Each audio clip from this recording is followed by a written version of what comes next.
Discussions on how we make it better. Crop failures, famine, war, suffering on a scale completely unimaginable. We are putting the cart before the horse. As Charles I said at the scaffold, he was the true defender of liberty. Yeah, I've completely derailed the conversation. Join me Monday to Thursday at 8 p.m. on GB News, Britain's news channel. Start the day with GB News.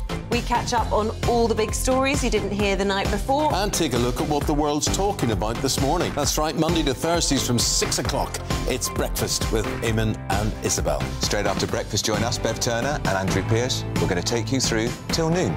We'll be tackling the big topics of the day, including the things that the other channels just won't talk about. If it's happening here. Wake up to mornings on GB News, the People's Channel. Britain's news channel.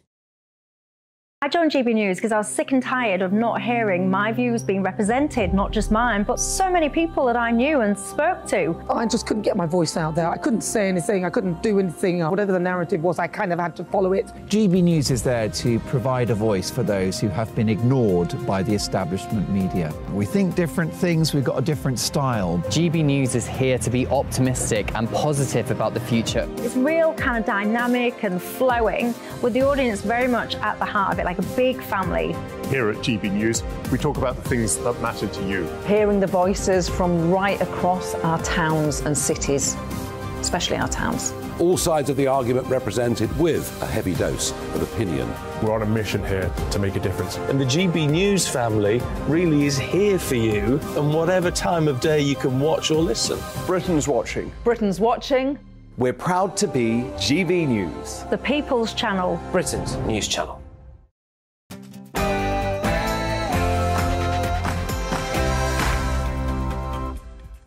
It's 3 p.m, here's Patrick Christys on GB News, and get your heads around this. The staggering asylum seeker cost. It has quadrupled since the Conservatives came to power. It's now £2.1 billion. Can you imagine if we spent that money on people who were already here? Big day today, though, because at 4 p.m, it's deadline day for the Cabinet Office to hand over all of these unredacted WhatsApp messages, diary entries. Who's got what to hide? Is it more likely that it's the bloke who's currently in Downing Street and not Boris Johnson? In other news as well, we've got a big Lee Anderson interview coming your way. He's going to cover a whole host of topics, including getting his teeth stuck right into Just Stop Oil ahead of Saturday's FA Cup final. And, of course, you have hit that £50,000 target to raise money for the mental health charity Mind. I'll be getting my kit off with the Dream Boys in about 3 weeks now, so it's all getting very real. That is justgiving.com/fundraising/Challenge Christys. If we can hit 60k today, that would be magnificent. I'll see you in a tick.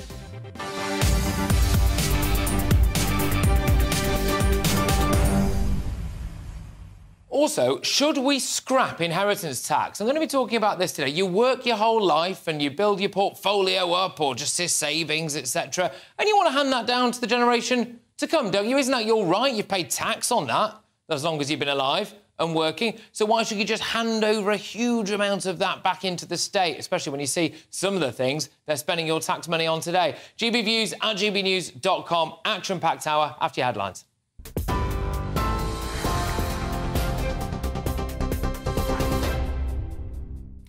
Good afternoon. It's 2 minutes past 3. I'm Rhiannon Jones in the GB newsroom. Dorset Police has launched an investigation into the death of 2 young swimmers at Bournemouth Beach. A 12-year-old girl from Buckinghamshire and a 17-year-old boy from Southampton died after being pulled from the sea yesterday afternoon. Our South East reporter Ray Addison is at the scene.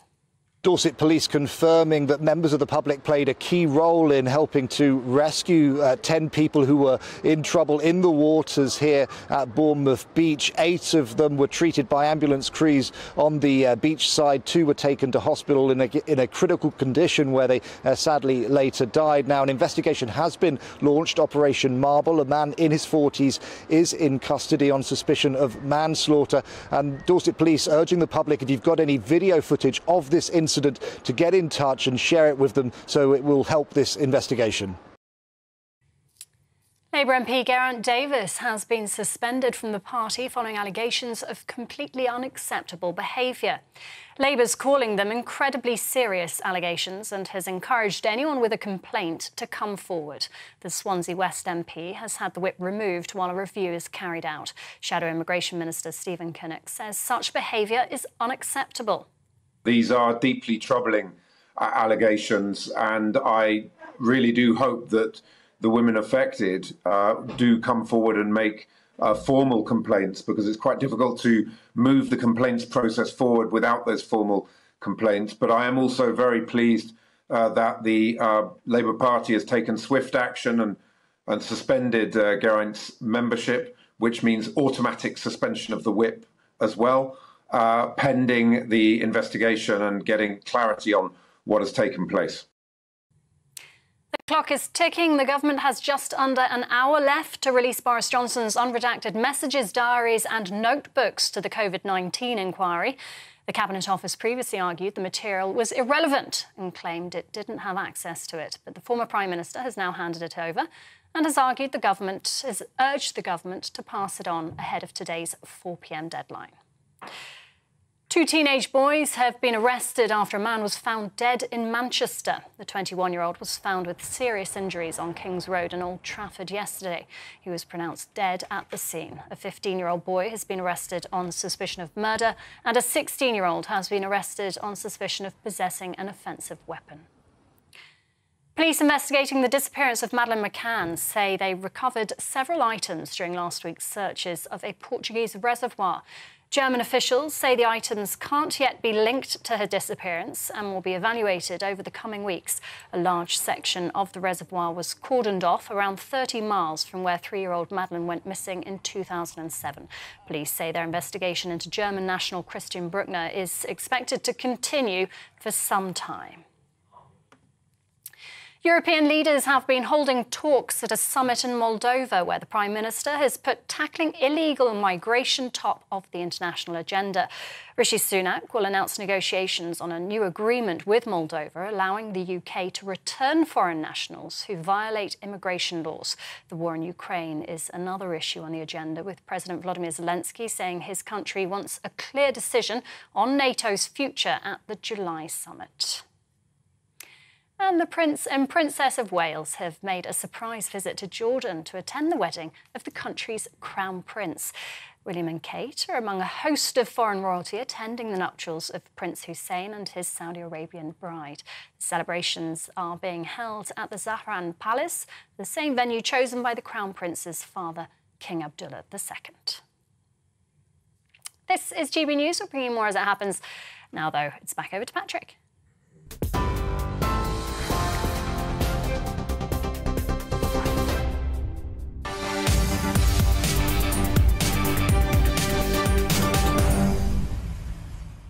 Good afternoon. We are spending too much on our asylum seekers and not enough on our own people.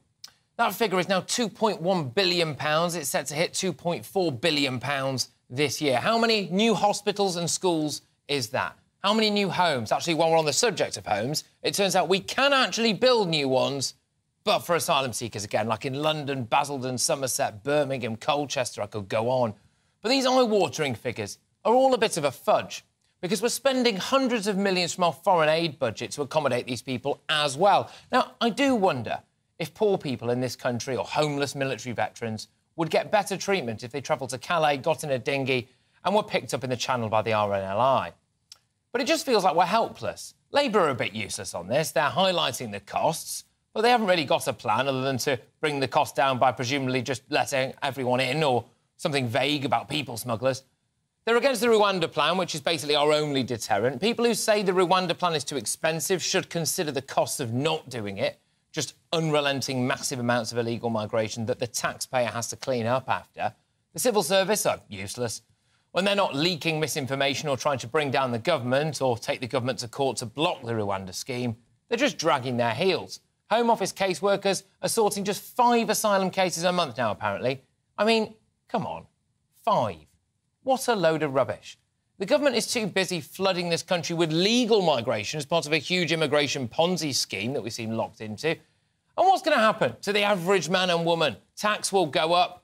Tax will go up to deal with excessive use of public services, massive costs of migrant hotels. Can you imagine if we devoted as much energy to housing homeless veterans as we do towards housing illegal migrants? I honestly think taxpayers should be given a choice. Do you want a percentage to go to homeless veterans or towards asylum seeker hotels? I think we all know what the answer would be.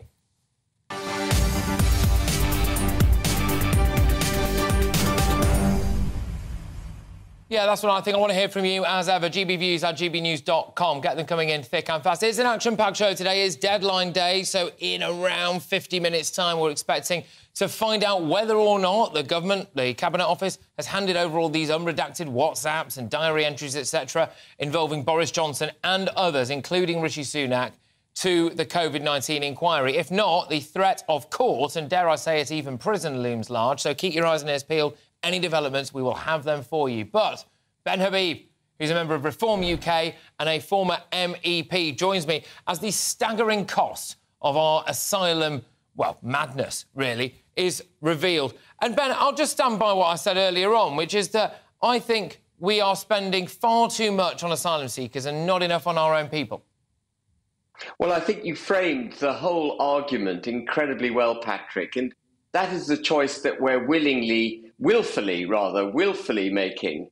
The only thing I would add to it is that if we think the cost is what the government is telling us, we're being incredibly naive. The figures that we get are just for housing them and for feeding them. But of course, you know, they get cash on top of that, free dental care. And if and when their asylum applications are processed and they come into society, as it were, no doubt they'll be on benefits. And while they're fighting their asylum applications, no doubt the government will be funding their lawyers through some kind of, you know, grant or other scheme. The costs are massive.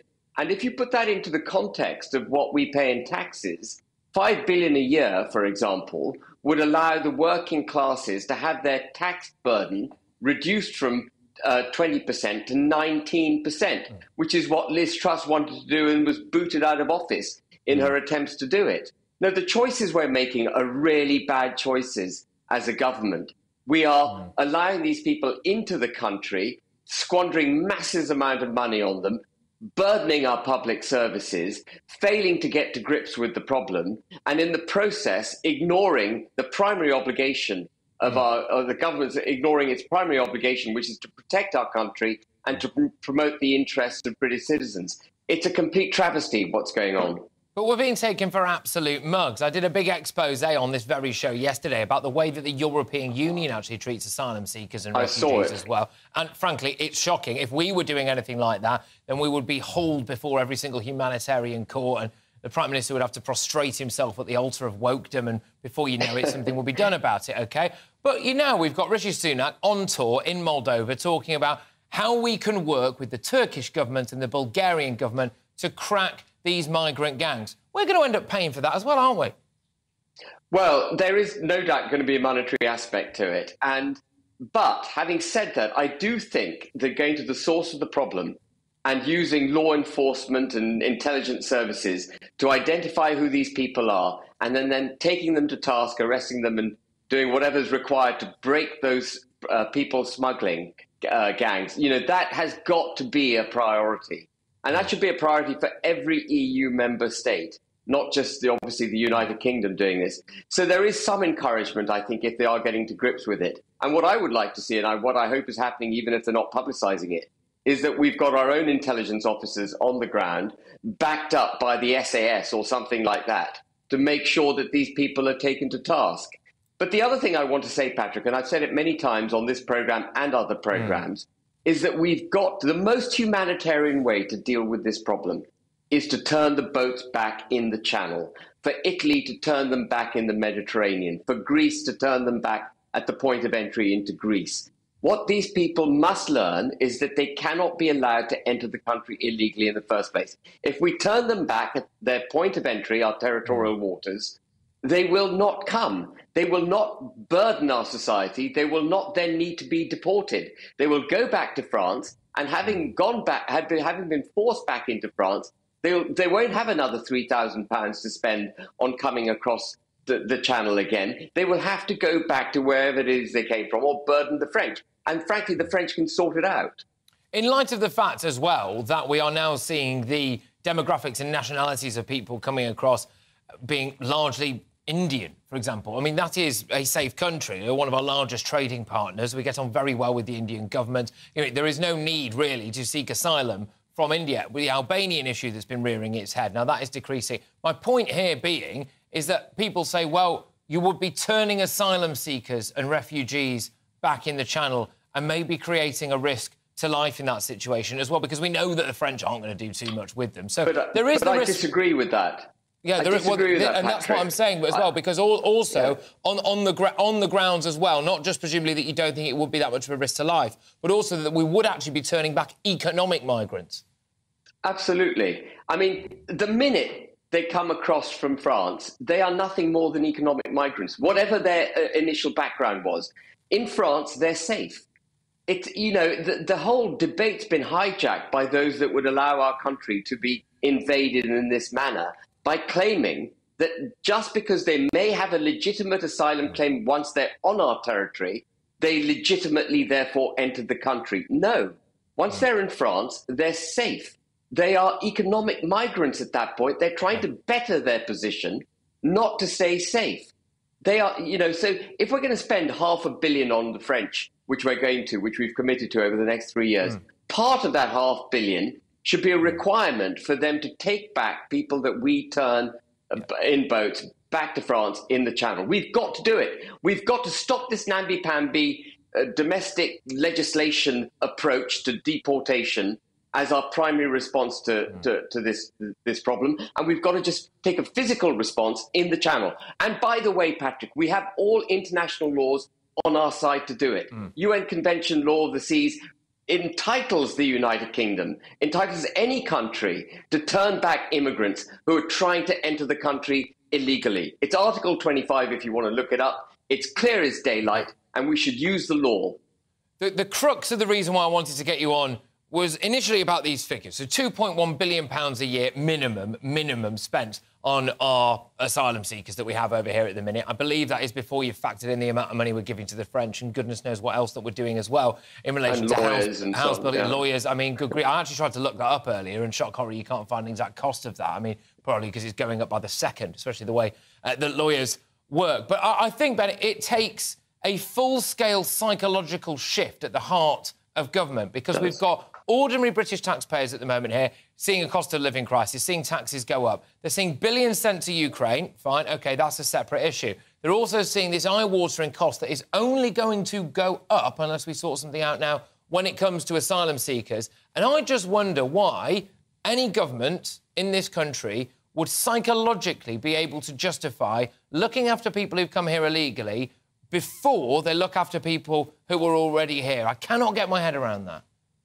You're absolutely right. We need a psychological shift. And the government seemed intent on seeing this through a prism of humanitarianism. This isn't a humanitarian issue. They're already in France. I've heard members of the border force say this is a humanitarian issue. Members of the Navy say this is a humanitarian issue. It's not. They're coming from France. We've got to keep repeating that. The government needs to develop political will, understands what its primary obligations are, and then deliver for the British people. And that, I'm afraid, requires turning these boats around in the Channel. And that also is the most humanitarian thing to do, because if you can convince these people that they will not succeed in that journey, they will stop attempting the journey. And that surely is a lot better than all these people putting themselves at risk and RNLI having to rescue them every 5 seconds.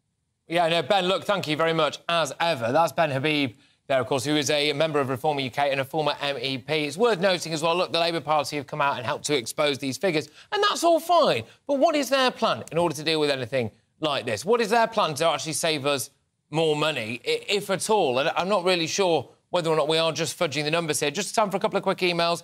No name on this one, but they say, I am disgusted by the way illegal immigration is dealt with in the UK. These billions of pounds should be spent on our citizens, the taxpayer and the hard workers. Talking of taxpayers, by the way, keep emailing in, gbviews@gbnews.com. We're going to be having a discussion about inheritance tax in a little bit. Should we scrap inheritance tax? You work all your life, you pay tax all your life, you break your back all your life, just to try to build up a little bit of a security blanket, if you're lucky enough to be able to do that. Wouldn't it be nice to be able to pass that on to future generations? I know a lot of people who work with that specifically in mind, and there are people now sitting on assets who have been able to afford them just through hard work, who've paid into the NHS, who've paid into every public service that we've got in this country their entire working lives, who are now going to be waving goodbye to 40, 50, maybe even more % of everything that they have worked to own. And then you look at, like we've just been talking about, some of the areas that your tax money is being spent on now, and I think it makes you question,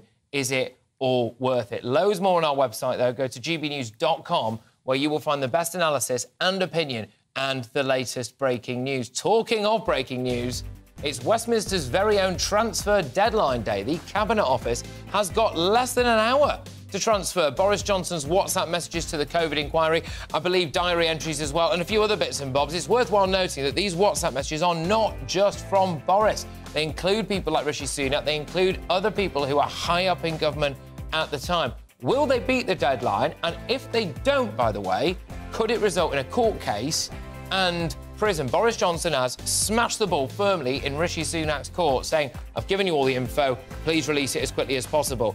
Is it the reality that the person with something to hide is the one who's currently sitting in Downing Street and not the individual who was there not so long ago? I'm Patrick Christys on GB News, Britain's news channel.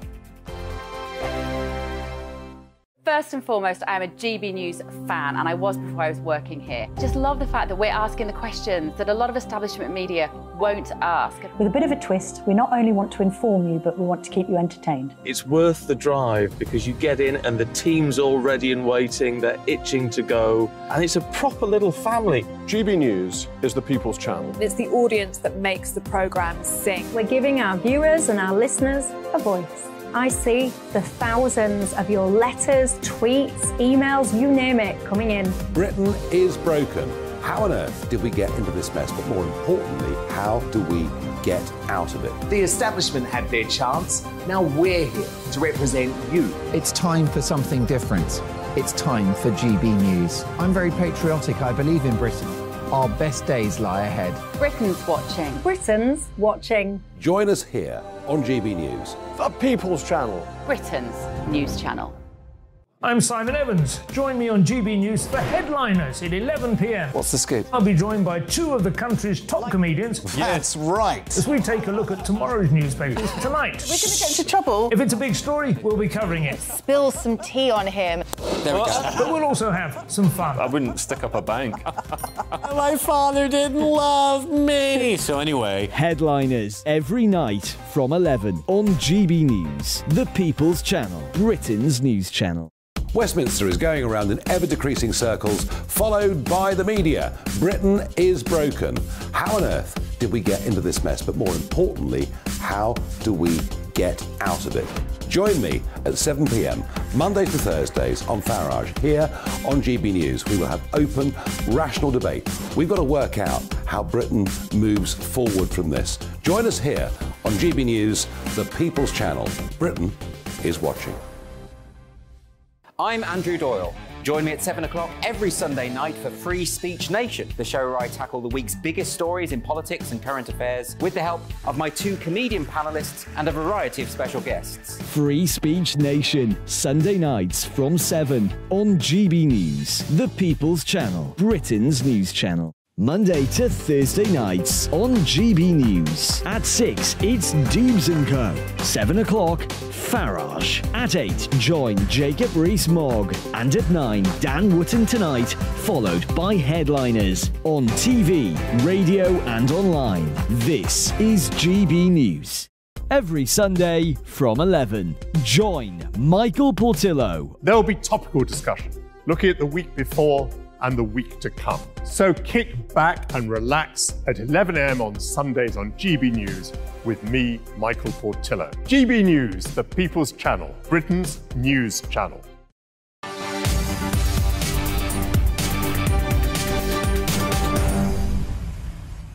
Hold on to your hats, because a little later in the show, I'm going to speak to the Tory Deputy Chairman, Lee Anderson, and he's going to kick off about Just Stop Oil, our enormous asylum bill, a few other bits and bobs as well. He's fired up, he's ready to go. But there's less than an hour to go now, in fact, just about half an hour to go, until the deadline for the Cabinet Office to give Boris Johnson's WhatsApp messages and notebooks to the COVID inquiry.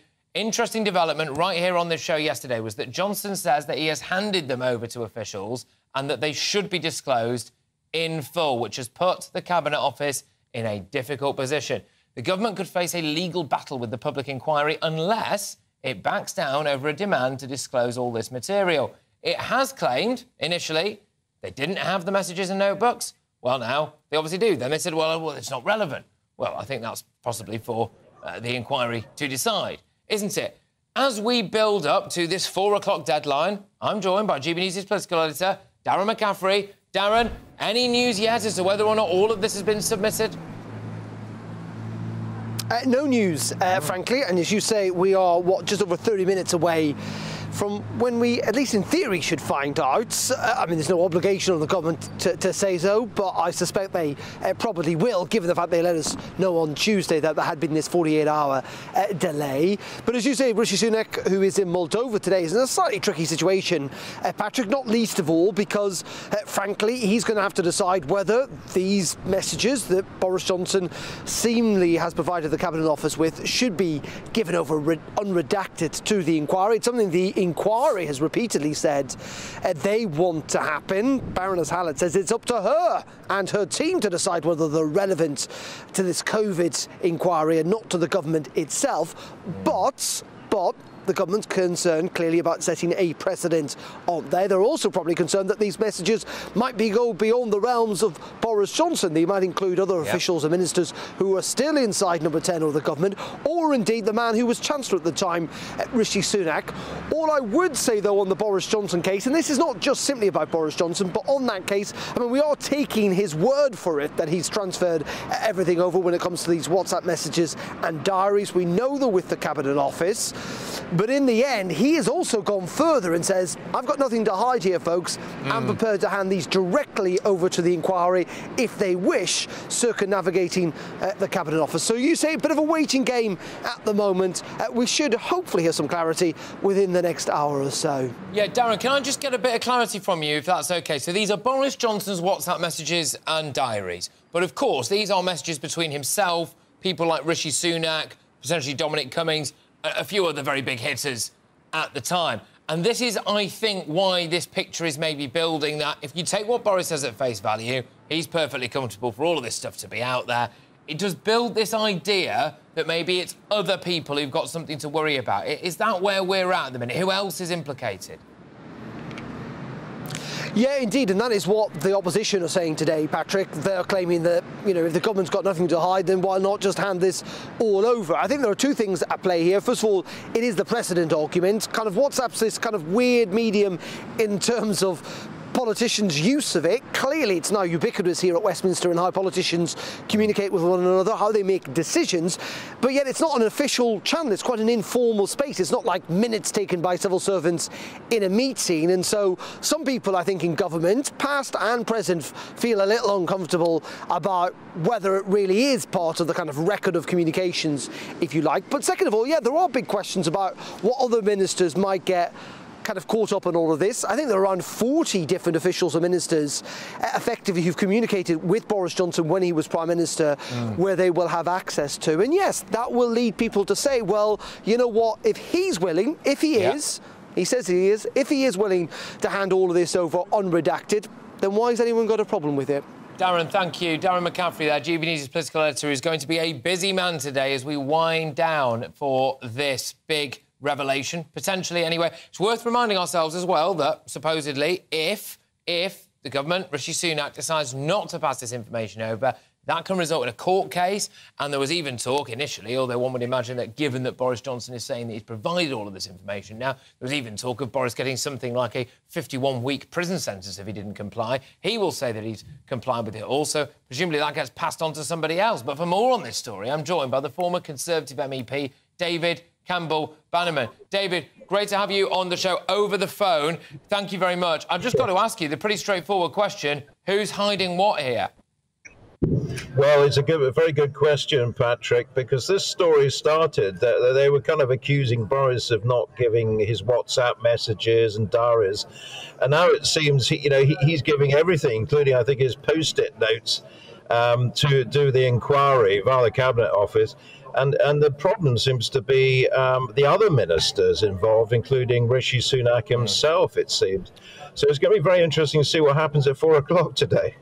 Yeah, it is. I mean, there's some pretty glaring situations that one could imagine being incredibly damaging for Rishi. The fact is that given what we've seen so far of the relentless flip-flopping as to whether or not they've got these messages or whether or not they've, received them or whether or not they're relevant, etc., and then Boris handing these over, someone is trying to hide something, and it would indicate that the individual doing that is the person with the most to lose, and that individual will possibly be Rishi Sunak. And, David, the obvious things for me was, is it going to play up to his fishy Rishi, mantra, which is essentially that did he try to stab Boris Johnson in the back? Was he responsible for some kind of leaking? Did they know that things like lockdowns were going to maybe cause a bit more damage than they were going to save more lives? Were there issues with the vaccine, etc.? David, there's a lot that could come out here. Yeah. I think you're right, Patrick. I mean, these are unredacted as far as we can see, so they're very open. And the Cabinet Office seems to be objecting to messages that are not directly linked to the inquiry. But presumably what Boris has put in, diaries, etc., is all very open. And it will affect quite a number of others, including advisors as well as ministers. And I think that seems to be what they're objecting to, though I was looking at some legal advice this morning that suggested that they can't legally have a judicial review of that request, but that may be tried at 4 o'clock. We may get a slight delay where a judicial review is tried out. So we'll see what happens. Well, you know what? With impeccable timing, David, I'm going to stay with you, but I've just had a bit of word that we may actually be hearing from Rishi Sunak shortly. So hold that thought on all of this. But, David, I called it yesterday. I wonder, Boris Johnson says he's been the victim of the biggest stitch-up since the Bayeux Tapestry, OK? If all of these messages are revealed to show that Boris Johnson was more on the side of the people and was not doing anything wrong particularly and was desperate to try to bring us out of lockdowns and all of the things that actually I think a lot of people now recognise were the right things to do, but at the time we were getting a lot of pushback against, OK? If this is what the big revelation is, could it pave the way for a Boris Johnson return? I wouldn't rule that out, to be honest, because this is, I think, symptomatic of an underlying coup that went on at the time. This was planned months in advance, ready for Rishi. The website was done at December, and we're talking about Boris resigning in July, and there seemed to be some activity before December, way back almost a year before. So this could all come out, actually, a lot of this, who met who and who was talking to who, and those internal messages, which in this day and age are so... Well, we appear to have lost David there, but there we go. So it was former Conservative MEP David Campbell-Bannerman. Thank you very much, David, if you are still with us. And this is important now, because Rishi Sunak is been speaking in Moldova as he joins world leaders at a meeting of the European political community. We can drop into this now, I think. Meeting fellow European leaders at this European Political Community Summit. Many of the challenges we face, whether it's standing up to Russian aggression here in Moldova or in Ukraine, but also tackling illegal migration, are challenges that we can only really solve when we work together with other countries. I've been having a series of very productive discussions here to strengthen everyone's support for Ukraine, but also to work cooperatively to tackle illegal migration, which is one of my 5 big priorities. One of the meetings you had, Prime Minister, was with the President of Ukraine. Can we just turn it up a bit? And, of course, yesterday we also heard from the French President saying that he would like a clear plan on Ukraine joining NATO presented next month already. Do you agree with this timeline, and did you give some sort of reassurances to President Zelensky in terms of when Ukraine might be able to join NATO? Well, I agree with the NATO Secretary General. Ukraine's rightful place is in NATO. And what we're also talking to Ukraine about right now is making sure that they have all the support they need for a successful counter-offensive. One of the things we've recently done in the UK is provide longer-range weapons to Ukraine. We were also the first country to provide main battle tanks. I'm proud of that record. And we want to make sure that we put in place security arrangements for Ukraine for the long term, so that we send a very strong signal to Vladimir Putin that we are not going anywhere. We are here to stay and we will continue backing Ukraine, not just now, but for years into the future. And he needs to know that, and we will send that signal of support. Now, in the past, Prime Minister, you've said that your government will have integrity, professionalism, and accountability at every level. Does that mean that you're going to follow the deadline of 4 p.m. London time today to comply and send unredacted messages to the COVID inquiry that's taking place? Well, I think it's really important that we learn the lessons of COVID so that we can be better prepared in the future. And we're doing that in a spirit of rigour, but also transparency and candour. We've cooperated, the government's cooperated thoroughly with the inquiry today, handing over tens of thousands of documents. And we will continue to comply, of course, with the law and cooperate with the inquiry. We're confident in our position, but are carefully considering next steps. And just to double check, would you be willing to take this subject to court? As I said, we've been long cooperating with the inquiry. Important that we learn the lessons of COVID so that we're well prepared in the future. Government's considering very carefully next steps, but it's confident in its position. OK, so that was Rishi Sunak in Moldova, and it's an important conversation. OK, we heard a little bit of waffle about Ukraine initially, didn't we? That's natural. That seems to be everywhere these days. But also, well, about the small boats crisis in the Channel. He is there to try to get to grips with the issue. More at source, so cracking down on people smuggling gangs, human trafficking gangs, but also the way that the actual boats themselves get in through Europe. Apparently it's through Turkey and through Bulgaria, and then obviously find their way down to Calais and across the Channel. So that's something that he's trying to do there. Also, what you did hear at the end was him saying he's cooperating completely, pretty much anyway, with this COVID inquiry. A reminder that in about 20 minutes' time, it is the deadline for the Cabinet Office to hand over all of these unredacted WhatsApps and diary entries and even Post-it notes, apparently, of Boris Johnson during his time as Prime Minister. So we will be keeping you up to date on that as we count down to, well, I suppose you could call it transfer deadline day, in a sense, couldn't you? But we'll keep you up to date on all of that. But now, should inheritance tax be scrapped? We've had loads of emails on this. I'll go to them in a little bit. But according to a group of wealthy Conservative MPs, it definitely should. I'm not convinced why their wealth has anything to do with that, but there you go. Led by Nadeem Zahawi, the former Conservative Party chair who was sacked over, wait for it, yeah, OK, his own tax dealings. Zahawi leads around 50 Tory rebels in his demands for Prime Minister Rishi Sunak to axe the tax, describing it as an unfair and regressive levy. Well, joining me now is our economics and business editor Liam Halligan with On the Money. And Liam, so, should we scrap inheritance tax? Back in 2010, Patrick, George Osborne, then the Shadow Chancellor, stood up at the Conservative Party conference and said, I'm going to raise the inheritance tax threshold from £325,000 to £1 million. And the Tory faithful stood up and clapped. And somebody called Gordon Brownlow at the time was the Prime Minister, was so spooked by the power of this policy that he delayed having an election, which some historians think actually cost him the chance of another 5 years in number 10. This is a very politically potent symbol, inheritance tax. Though I would say personally, if you really want to appeal to the red wall voters, right, where this election is going to be won and lost, the Tories should be building more council houses rather than talking about inheritance tax, because it really is broadly a middle-class problem. Why is it a middle-class problem? Well, let's have a look at the numbers. We pay inheritance tax in this country on a rate of 40% over a threshold of £325,000. There it is. And it's 40% over the £500,000 if you're leaving your kids the family home. But couples can combine their allowances. So if you've got a couple who own a family home, leaving it to their kids, then they can combine their £500,000 allowances, and that's how you get to your £1 million threshold, which Osborne was talking about all those years ago.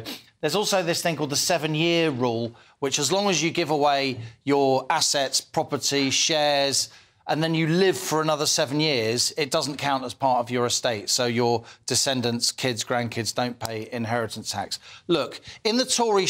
these numbers, to a lot of GB News viewers and listeners, they'll just be completely otherworldly. What do you mean a house worth 325 grand? Yeah. There are figures out from the Nationwide today showing that the average house price is £267,000. In Bradford, the average house price is £100,000 for a three-bedroomed house. So this only really affects certain parts of the country.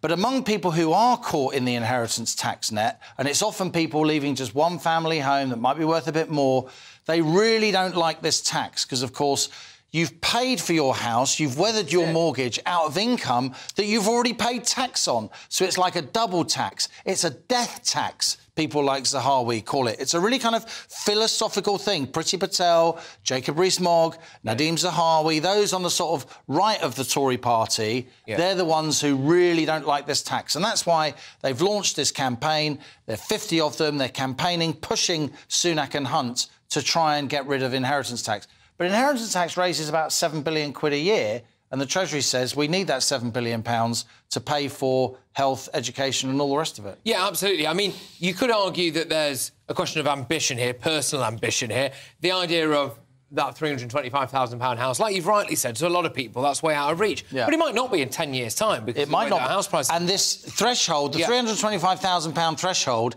it's been frozen by Hunt to 2028. There you go. So if house prices go up, they've come down a little bit over recent months, but if they keep going up, as they generally tend to do over the medium and long term, then more and more people will be brought into that tax net. And it's also that question of basic fairness, like you identified there as well. You pay into the system your entire life, you can end up paying a heck of a lot of tax your entire life, and the tax burden seems to be going up, not down at the moment. And then when you die and you've got family around you that you've worked all your life trying to build a future, and then wallop 40% of that goes, it just seems a bit unfair. There aren't many more powerful instincts that human beings have, that all species have, than wanting to help their offspring, wanting to help their kids. This is right up and down the animal kingdom, obviously.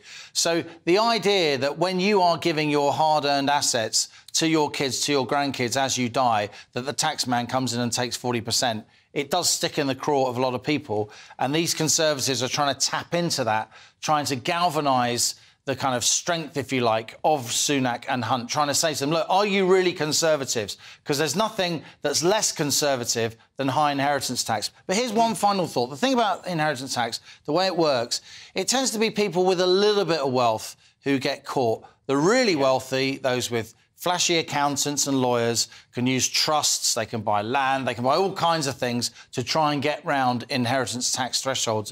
So it does seem to be something that catches people, catches families, where it's the first generation that's actually managed to make some wealth. They're the ones that get hammered. And I think there's something in what Zahawi's saying here, whatever his own tax affairs, he denies wrongdoing, by the way. There's something in this that it's that sort of first generation of professional class, relatively wealthy people that the Conservatives really should be backing. OK, I also think, if I was advising the Conservatives, I would say, for everything you say about inheritance tax, you should be saying 3 or 4 things about trying to get people on the housing ladder in the first place, not least at the lower, more vulnerable end of the income spectrum, with social housing as well as privately owned housing. You mentioned that inheritance tax at the moment raises around £7 billion a year for the Treasury. But would there be an argument to say that if you didn't have an inheritance tax for people and that money was just left into the economy to flush itself around, that actually might grow the economy even more? That is the argument with all taxation. I would say that definitely applies to corporation tax. Corporation tax, as we've discussed, has gone up from 19 to 25% at the spring. I would say that absolutely raises less revenue overall, because that does hit growth. That does mean firms don't reinvest. It does mean that some companies will fail altogether and then their employees won't be paying income tax and national insurance. So corporation tax is definitely one tax where I think a higher rate means you have less revenue and less growth overall. I think that applies to a lesser extent with inheritance tax, but still to some degree. It's just a smaller tax overall, though it is an iconic tax. It's a totemic tax because so many Conservatives find it philosophically so objectionable. And in many, many surveys, it comes up as the most hated tax of all, alongside fuel duty. Absolutely, I can believe that, absolutely. And I think it just comes down to a question as well of, in isolation, not necessarily the most important thing for people at a poll. That's right. But if you are presented with a straightforward option as a voter between voting for a party that is going to scrap inheritance tax or voting for a party that, as it stands, wants to take about 40% of everything you own off you when you die and your relatives, you're probably going to vote for the party, just naturally, I would have thought, that would not want to do that. In some constituencies, let's think about the Tories. In the Red Wall, the Tories are taking on Labour, right? So they have to appeal to, frankly, with all respect, lower income households, more vulnerable households. That's when you want to be talking about council tax. But in a lot of seats, the Tories are taking on the Lib Dems. Lib Dem voters who often have big houses, they speak very virtuously, but a lot of it is about their own cash. Sorry, it's true. And it's in those kind of seats, you know, posh West London, the West Country, where the Lib Dems do really well, the London commuter belt, that's where you want to be saying to Tories. A lot of Tories who are really upset with the Conservative Party, upset with Johnson, upset certainly with Jeremy Hunt and Rishi Sunak. You want to be whispering in their ear, vote for us and we'll raise the inheritance tax threshold, something the Lib Dems won't do. That's probably where this political thinking's going. Liam, thank you as ever. Liam Halligan, our economics and business editor. Where are you on this? The emails have been coming in. I thought it'd get you going, and it has, actually. gbviews@gbnews.com. When is this government going to give back our hard-earned money, says Philip. There's a lot of this. My adult child and grandchildren live with us. If we die, they would be homeless at the moment. So there you go. I suppose they say they obviously want to keep on to things. I disagree that it's a middle-class problem. They abolished it in Australia many years ago and the building trade grew by 20%. Fair enough, Mitch. Look, there's a lot coming in. There is also, of course, a lot about our big story, which is, how long? 15 minutes away now, apparently, from the deadline passing for the Cabinet Office to give Boris Johnson's WhatsApp messages and diaries to the COVID inquiry. I do not want you all to think for a single second that this is just some kind of Westminster bubble story, the likes of which you would get on the BBC. No, because really, for me, the big question is, who's hiding what? And it doesn't appear to be Boris Johnson. We had a former Tory MEP on moments ago who was saying this could be the time that Boris comes back into popularity, doesn't he? And Boris maybe paves the way for a return to Downing Street. If indeed these WhatsApp messages and these diary entries, etc., appear to show that Boris Johnson was unfairly outed, that he might have been on the right side of history and that there might have been a stitch-up going on, then good grief, is it any wonder that it's squeaky bum time for Sunak and co? But if it isn't handed over in about 15 minutes' time, is Rishi Sunak willing to go to court over this? I'm Patrick Christys on GB News, Britain's news channel. It's all about family, being in people's living rooms, all the interaction and getting to know who our viewers and listeners are. When I was young, my dad used to say, no, stop arguing. I wanted an outlet that would enable me to give my opinion. People are going through a really hard time right now, and I know that you don't feel like you're being listened to by the establishment. I came to GB News because it's the People's Channel, and I want the audience to have their say on the events of the day. We're dynamic. We do something different. Democracy shows that the wisdom of the nation is in its people. I get to travel to find out what the story is from a personal perspective. The British people aren't fools. We know when we're not being told the full story. We've got to work out how Britain moves forward from this. It's the best country in the world. The establishment had their chance. Now we're here to represent your views. Britain's watching. Britain's watching. Britain's watching.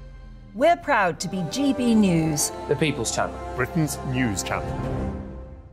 Join me, Patrick Christys, Monday to Friday, 3 till 6. We tackle the day's news agenda like you've never seen before. It's high tempo, high octane, the most controversial topics and the best guests. You will not be able to take your eyes and ears off it. I'm not afraid to ask the questions that you really want answered. 3 till 6 p.m, Monday to Friday on GB News, the People's Channel, Britain's news channel. Join us every night on GB News at 11 p.m. for Headliners, which is 3 top comedians going through the next day's news stories, which is exactly what you need, because when the establishment has gone crazy, you need some craziness to make sense of it. So join us 11 p.m. every night on GB News, the People's Channel, Britain's news channel. Join me, Camilla Tominey, on Sunday mornings from 9:30, taking the politicians to task and breaking out of SW1 to see how their decisions are affecting you across the UK. Bursting the Westminster bubble every Sunday morning, only on GB News, the People's Channel. Britain's watching. I'm Jacob Rees-Mogg, the Member of Parliament for North East Somerset and a former government minister. For years, I've walked the corridors of power in both Westminster and the City of London. We need to have the arguments, the discussions on how we make it better. Crop failures, famine, war, suffering on a scale completely unimaginable. We are putting the cart before the horse. As Charles I said at the scaffold, he was the true defender of liberty. Yeah, I've completely derailed the conversation. Join me Monday to Thursday at 8 p.m. on GB News, Britain's news channel. So Jubes and Co, we tackle the issues of the day with real, robust debate, both sides of the fence, battling it out with me in the middle with my forthright opinions and views. And often really interesting things happen because you start with a position and then by the end of the debate you find actually, well, I might not have thought about that one. What we need in this country is 2 new political parties. You should maybe think about doing a 2024 calendar. I'm Michelle Dewberry and I'm keeping you company right through until 7 o'clock this evening. GB News, the People's Channel, Britain's watching. This is Boston, or at least a part of it anyway. What we voted for has backfired. You don't see many locals about anymore. Do you feel as though you've got what you asked for? No, not at all. From my point of view, yes. From a business point of view. This was to campaign just to get a referendum. Just to get a referendum. We need people like Nigel to grab it, come on, lead the country. They tell us at elections what they want us to hear, but they never actually really mean it. We're proud to be GB News, Britain's news channel.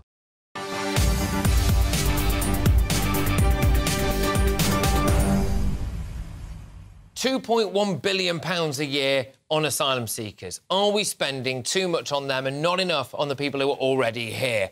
The RAF having to pay out loads of money to people over a ridiculous and disastrous diversity drive that actually, believe it or not, seemed to disenfranchise, deliberately so, if you believe the reports, white people. There you go. Who cares what colour the person flying our RAF jets are, really, as long as they know where to drop the bombs. But there we are. And Lee Anderson will be coming your way in just a short while. He's going to kick right off. He's very angry over Just Stop Oil, and he's very angry, of course, over that shocking asylum seeker figure. But the clock is ticking. The Cabinet Office has got until 4 p.m. to give Boris Johnson's WhatsApp messages and notebooks to the COVID inquiry. GB News is the place to get the best coverage on this huge story. So we'll be talking about all of that. As you've been hearing, though, before all of that, throughout the course of the programme so far, there's been tragic scenes in Bournemouth yesterday after 2 youngsters sadly died following an incident off Bournemouth Pier. Councillor Vicky Slade says any lessons that need to be learned will be learned, whilst details are still emerging about what happened. Dorset police have said a total of 10 people were pulled from the water. It's clear that yesterday a number of people already in the water got into difficulty, and we are investigating the circumstances or event that caused that to happen. Early investigation indicates that there was no physical contact between a vessel and any of the swimmers at the time of the incident. I can also confirm there is no suggestion of people jumping from the pier or jet skis being involved. Tragic incident. I'm going to take you over to Bournemouth Beach now with our South East England reporter, Ray Addison. Ray, what is the latest from the scene? Yeah, good afternoon, Patrick. Well, the police have said that the members of the public who were on Bournemouth Beach yesterday afternoon absolutely... OK, all right. Unfortunately, Ray's connection isn't great there. That's all right. We'll park that there and we'll go back to Ray as and when we can for the latest from Bournemouth Beach. But the deadline for the Cabinet Office to give Boris Johnson's WhatsApp messages and notebooks to the COVID inquiry is fast approaching. This has been a fast-moving story because pretty much this time yesterday, it looked as though there might have been some skullduggery going on by Boris Johnson saying, well, look, chaps, I'm not going to give you all of this detail. And then, wallop, the statement comes out from a spokesman for Boris Johnson saying, you know what? The Cabinet Office has got all of my unredacted WhatsApps. It's got all of my diary entries. It is now up to the new Prime Minister and the Cabinet Office to hand those over, which, of course, sparks the questions. Hang on a minute, Rishi. What are you hiding? Johnson has handed them over to officials and said they should be disclosed urgently. And the government could face a legal battle with the public inquiry unless it backs down over a demand to disclose the material. One thing I must say I found fascinating was the media frenzy over, will Boris Johnson go to prison? Will this happen? And the second Boris Johnson says, well, actually, I've released everything to the Cabinet Office and it's up to them now. No one seems to be asking the question, hang on a minute, who currently in Downing Street is actually hiding something? Could it be over the lockdowns? Could it be over the economic issue? Could it be over the vaccine issue? Could it be over trying to stitch Boris Johnson up and indeed oust him? I've got Olivia Utley with me now, our political reporter. Olivia, what on earth is happening? Well, Rishi Sunak has just made a statement which doesn't rule out the government taking legal action over the request from a COVID inquiry to submit this evidence, which suggests to me that the Prime Minister and the Cabinet Office aren't planning to stick to the 4 o'clock deadline and might be willing to take this to court. Now, that's very interesting indeed, because as you said in that introduction there, Boris Johnson has said that he is perfectly happy for the COVID inquiry to see his WhatsApps and his messages from the COVID period. And if he's willing to see it, well, who was he talking to or what conversations were going on that Rishi Sunak or any other sitting minister doesn't want to be seen? The ball is very much in their court. And by the sounds of it, it doesn't look like they're going to meet the deadline. What happens then? Well, if Rishi Sunak or Baroness Hallett chooses to take this to court, take the nuclear option, as it were, Lord Sumption, a very eminent, distinguished former High Court judge, has said that the government would have no case and would lose the battle. What happens Well, this is then? fascinating, because if they don't, then what they've clearly weighed up is that it will be less damaging for them to go to court, lose and face the consequences, which we will have to look into this. But given the fact that, I mean, this is the most extreme example, but given the fact there was talk yesterday, will Boris go to prison? I mean, that might apply to somebody else now. They've weighed up that that would be less damaging than potentially the actual content of some of these messages. Well, exactly, and Baroness Hallett has made clear that the government would be breaking, in her opinion, criminal law if it fails to comply. So if the government does take Baroness Hallett to court over it and loses, well, we are talking about a criminal case, which is very, very interesting indeed. Well, Olivia, you are going to be very busy over the course of the next hour or so. Olivia Utley will be with us, our political reporter, and it is that countdown to the 4 p.m. deadline. We are just minutes away now. Fascinating, this. Hopefully we get a little bit more info, a little bit more detail. But hold on to your hats, people. It's Patrick Christys here on GB News, Britain's news channel.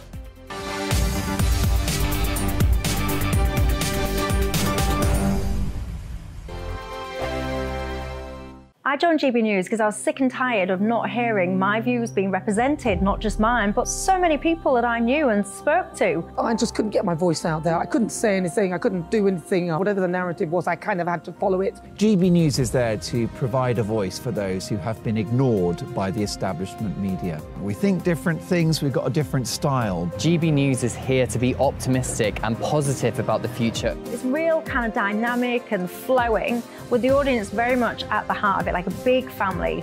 Here at GB News, we talk about the things that matter to you. Hearing the voices from right across our towns and cities, especially our towns. All sides of the argument represented with a heavy dose of opinion. We're on a mission here to make a difference. And the GB News family really is here for you, and whatever time of day you can watch or listen. Britain's watching. Britain's watching. We're proud to be GB News. The People's Channel. Britain's news channel. I'm Mark White. As GB News Home and Security Editor, I cover those key issues that are so important to you. Our authorities, our communities doing all they can to combat violent crime. With the public services under unbearable strain, why are we still failing to control our borders? Defence, the first priority of any government, has been continually hollowed out. Can we trust our politicians to protect the armed forces? Join me, Mark White, on GB News. Monday to Thursday, 9 p.m. till 11 p.m. Join me, Dan Wootton. I'll bring you the sharpest takes and hottest debates. Do you not believe in prison? I don't believe in prison. I'm completely stunned. I guarantee you there'll be no spin, no bias, no censorship. I actually was personally quite offended by it. And no reason to go to bed. So I guess they've always been quite woke. That's Dan Wootton tonight on TV, radio and online. Monday to Thursday from 9 p.m. till 11 p.m. on GB News. The People's Channel, Britain's news channel. You've probably seen politicians interviewed 1,000 times, but we do it differently. We find out who they really are, we don't shout, we chat, and hopefully we bring a bit of light, not just heat. Did you know Kate Moss? Apparently. Do you have a pair of jeans or a pair of jeans? No, of course I don't. What would I do with them? My friends are like, oh my God, what's she doing now? Join me every Sunday at 6 for Gloria Meets, only on GB News, the People's Channel, Britain's news channel. Start the day with GB News. We catch up on all the big stories you didn't hear the night before. And take a look at what the world's talking about this morning. That's right, Monday to Thursdays from 6 o'clock. It's Breakfast with Eamon and Isabel. Straight after breakfast, join us, Bev Turner and Andrew Pearce. We're going to take you through till noon. We'll be tackling the big topics of the day, including the things that the other channels just won't talk about. If it's happening here. Wake up to mornings on GB News, the People's Channel. Britain's news channel.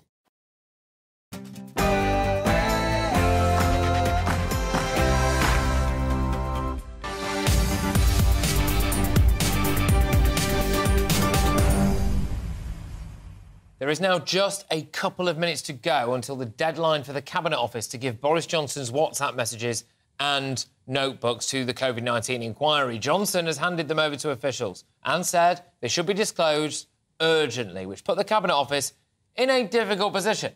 The government could face a legal battle now with the public inquiry unless it backs down over a demand to disclose the material. It has claimed that it did not have the messages and notebooks. That claim out the water now, because apparently they do. They have claimed that it wasn't relevant, all of the information in there. Well, that apparently is for the public inquiry to decide. Look, I really do not think that it is necessarily always appropriate for ministers of state and former prime ministers to have anyone trawl through every single WhatsApp message. And I get all of that. But I can also see the side of it, which means that when it comes to things like the effects of lockdown, whether or not Boris Johnson was stabbed in the back, the effects of vaccines, etc., which all of these messages may well contain, given that that's the period of time they were from, is that not vital that the public have that information? And what is the person currently in number 10, Rishi Sunak, playing at, not just handing it over? It implies that there are people still in positions of power who are more worried about the contents than the man who we keep seeing jogging with his dog. GB News' political reporter Olivia Utley joins me now. Olivia, we are now exactly 1 minute away from this deadline and no word yet. Yeah, I think it's looking increasingly likely that the government isn't going to hand over all of the unredacted messages in time for the deadline, and that actually this matter is going to end up in court. Rishi Sunak made a sort of evasive statement about 20 minutes ago where he said that the government is confident in its position with relation to the COVID inquiry. Does that mean that it's confident in the legal case that it would mount against the COVID inquiry if it gets that far? I think that is quite possible. Interesting that Rishi Sunak is confident in that position, because the top lawyers who've been asked about this have suggested that, A, this would be a very expensive process if the government decided to introduce it. It would be a judicial review over whether the evidence was asked for in an appropriate manner. That is the legal course of action that the government could take. And we've had two eminent lawyers now saying that, one saying that it would be very expensive indeed and could take a long time, and another saying that they would probably lose. OK, well, it is now 4 seconds until the deadline, which, believe it or not, has just passed. So there we go. So the deadline has passed for the documents to be handed over to the COVID inquiry. And, yeah, no news whatsoever. We'll obviously keep you up to date as and when they do go there, if they do. Olivia, why is this such a big issue? Why should people at home now, this Boris Johnson WhatsApp deadline has passed. Boris has said, oh, well, look, we've handed it all over. Why is this so important? Because some people go, who cares anymore? COVID was a long time ago. We don't care about what was going on in WhatsApp messages. We read a load of Matt Hancock stuff in the Telegraph anyway. Why does this matter? Well, as you said in your introduction there, the COVID inquiry is there to work out whether our response to the COVID pandemic was the right response. It's going to look into whether the repeated lockdowns were too draconian and whether it will hopefully, well, we're expecting that it will weigh up some of the pros and cons of going into lockdown, make value assessments over the economic impact of lockdown and the sort of assessments which many people were saying should have been done at the time. It's also going to look into how care homes were treated during lockdown. Obviously, Matt Hancock said that a ring was going to be put around care homes, and then it seemed as though people would... Can I just interject there? So this is what I don't understand. So Matt Hancock is now nowhere near the heart of government. In fact, he's off very soon. Boris Johnson is nowhere near government at the minute. In fact, he has obviously come out and said that, you know, he feels like it was a stitch-up and he's gone.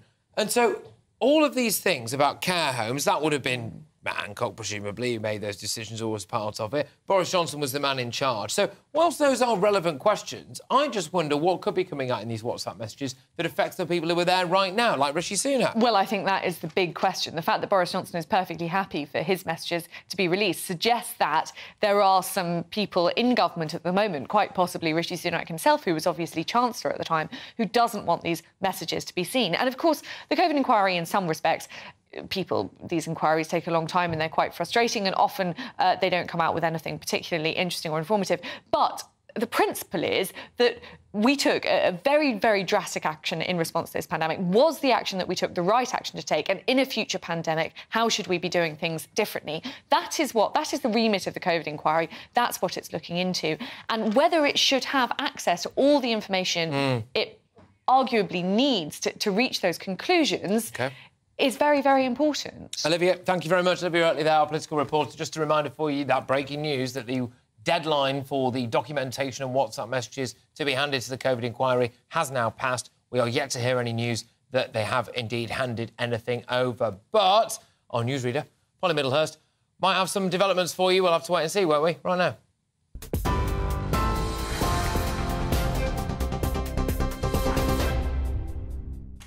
Well, not quite, Patrick. No reaction yet from Downing Street or the Cabinet Office, but the Prime Minister has said the government is confident in its position as that deadline passed to respond to the COVID inquiry's demand for full disclosure of Boris Johnson's private messages and papers.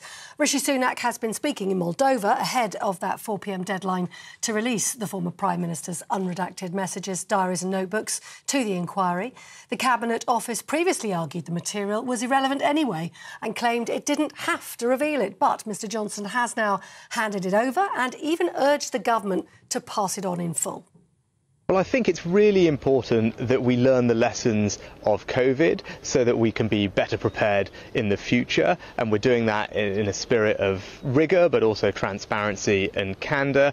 We've cooperated, the government's cooperated thoroughly with the inquiry today, handing over tens of thousands of documents, and we will continue to comply, of course, with the law and cooperate with the inquiry. We're confident in our position but are carefully considering next steps. Now, Dorset Police has launched an investigation into the deaths of 2 young swimmers at Bournemouth Beach last evening. A 12-year-old girl from Buckinghamshire and a 17-year-old boy from Southampton died after being pulled from the sea yesterday afternoon. Our South East of England reporter Ray Addison has this report. I'm sorry, we can't bring you that report at the moment, but we can bring you some breaking news. The ITV Chief Executive Dame Carolyn McCall has been asked to face questions from MPs on the TV programme this morning, and the row surrounding it at a session of the Culture, Media and Sport Committee on the 14th of June. That, of course, coming up in the wake of the TV presenter Philip Schofield's scandal that has recently unfolded regarding his admission of a relationship with a younger male colleague at the daytime TV show. So that just into us. Now, in other news, Labour MP Geraint Davis has been suspended from the party following allegations of inappropriate behaviour. Labour is calling the allegations completely unacceptable and incredibly serious, and has encouraged anyone with a complaint to come forward. The Swansea West MP has had the whip removed while a review is carried out. He earlier refuted the allegations and apologised if he'd inadvertently offended anyone. 2 teenage boys have been arrested after a man was found dead in Manchester. The 21-year-old was found with serious injuries in Old Trafford yesterday. He was pronounced dead at the scene. A 15-year-old boy has been arrested on suspicion of murder, and a 16-year-old has been arrested on suspicion of possessing an offensive weapon. Now, police investigating the disappearance of Madeleine McCann say they recovered several items during last week's searches of a Portuguese reservoir. German officials worked with officers from New Scotland Yard as well as Spanish police to dig in the environs of the area around the dam and the reservoir. They were seen bagging up items and say those items which were taken off to Germany for examination can't yet be linked to her disappearance, but they will be evaluated in laboratories over the coming weeks. A large section of the reservoir was cordoned off at the time. It's around 30 miles from where the 3-year-old Madeleine went missing in 2007, 16 years ago. Police say their investigation into the main suspect, German national Christian Bruckner, is expected to continue for some time. And lastly, the Prince and Princess of Wales have made a surprise visit to Jordan to attend the wedding of the country's Crown Prince. William and Kate are among a host of foreign royalty attending the nuptials of Prince Hussein and his Saudi Arabian bride. The celebrations are being held at the Zahran Palace. That's the same venue chosen by the Crown Prince's father, King Abdullah II. You with GB News. More news as it happens. Now back to Patrick.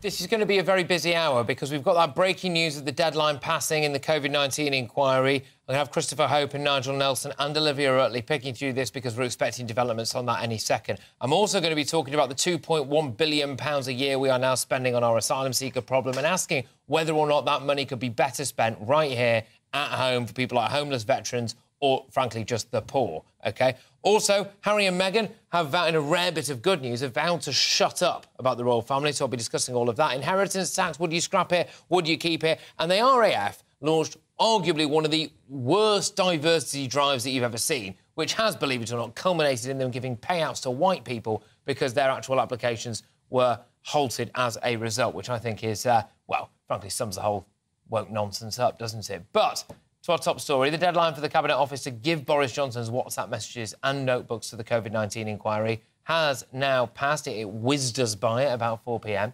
Johnson has handed them over to officials and said they should be disclosed, which put the Cabinet Office in a tight spot. They initially said, well, look, we don't have the material. Then it turned out they did. Then they said it wasn't relevant. Well, it turns out it probably is.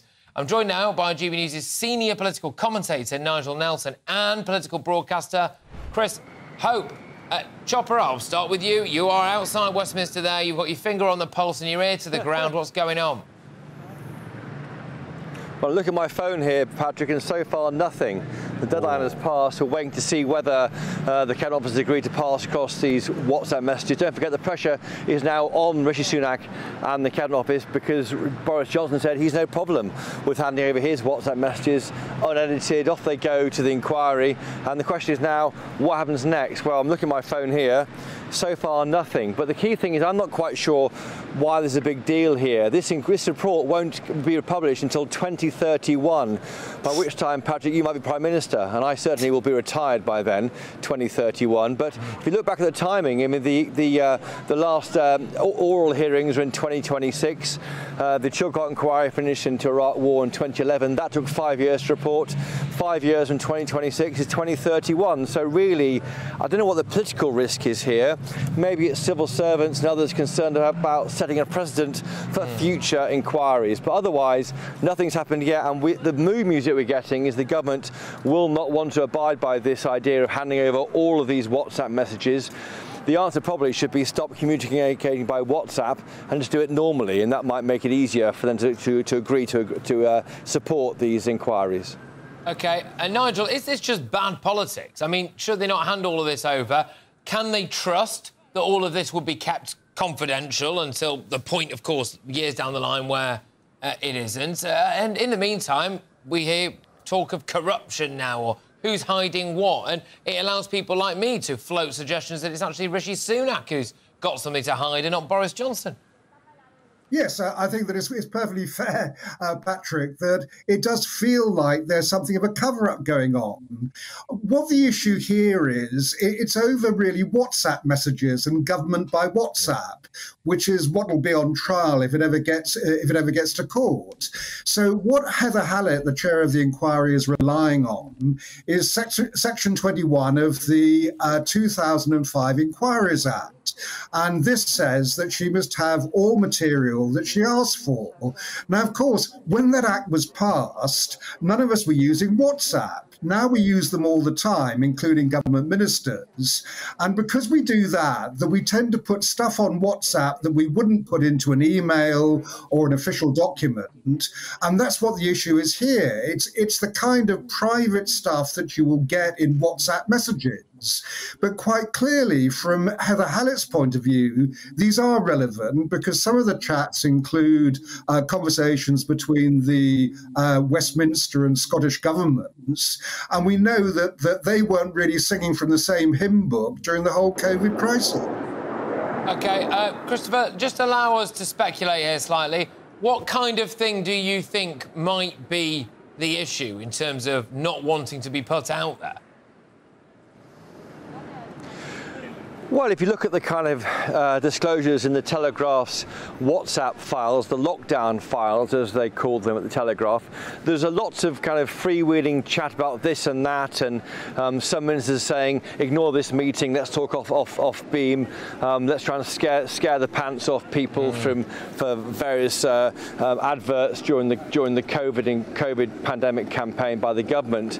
This stuff is damaging, but as is rightly said there, the point is it's not really up to the government to work out what to release. It should be up to Heather Hallett, Baroness Hallett. She's the judge in charge. She's a legal duty to publish what she thinks is relevant. And what's relevant may not be what the government thinks is relevant. Often in these big inquiries is the disclosure around the edges, which can be so difficult for the government. You think back to the Hutton inquiry, think back to the Leveson inquiry into press ethics. It's the various text messages released back then between Jeremy Hunt and someone else from News Corp that became so embarrassing for the government. So they're worried about that, but frankly, that horse has bolted. As Nigel says, if you're going to communicate on WhatsApp, then you should live or die by that sword. I am looking, by the way, at my WhatsApp to find out what the answer is. So we're all guilty of that, aren't we? Chris, I'm going to go back to you in a second. Nigel, this just appears to me to be a massive gift for the Labour Party because they were not in power at the time of the COVID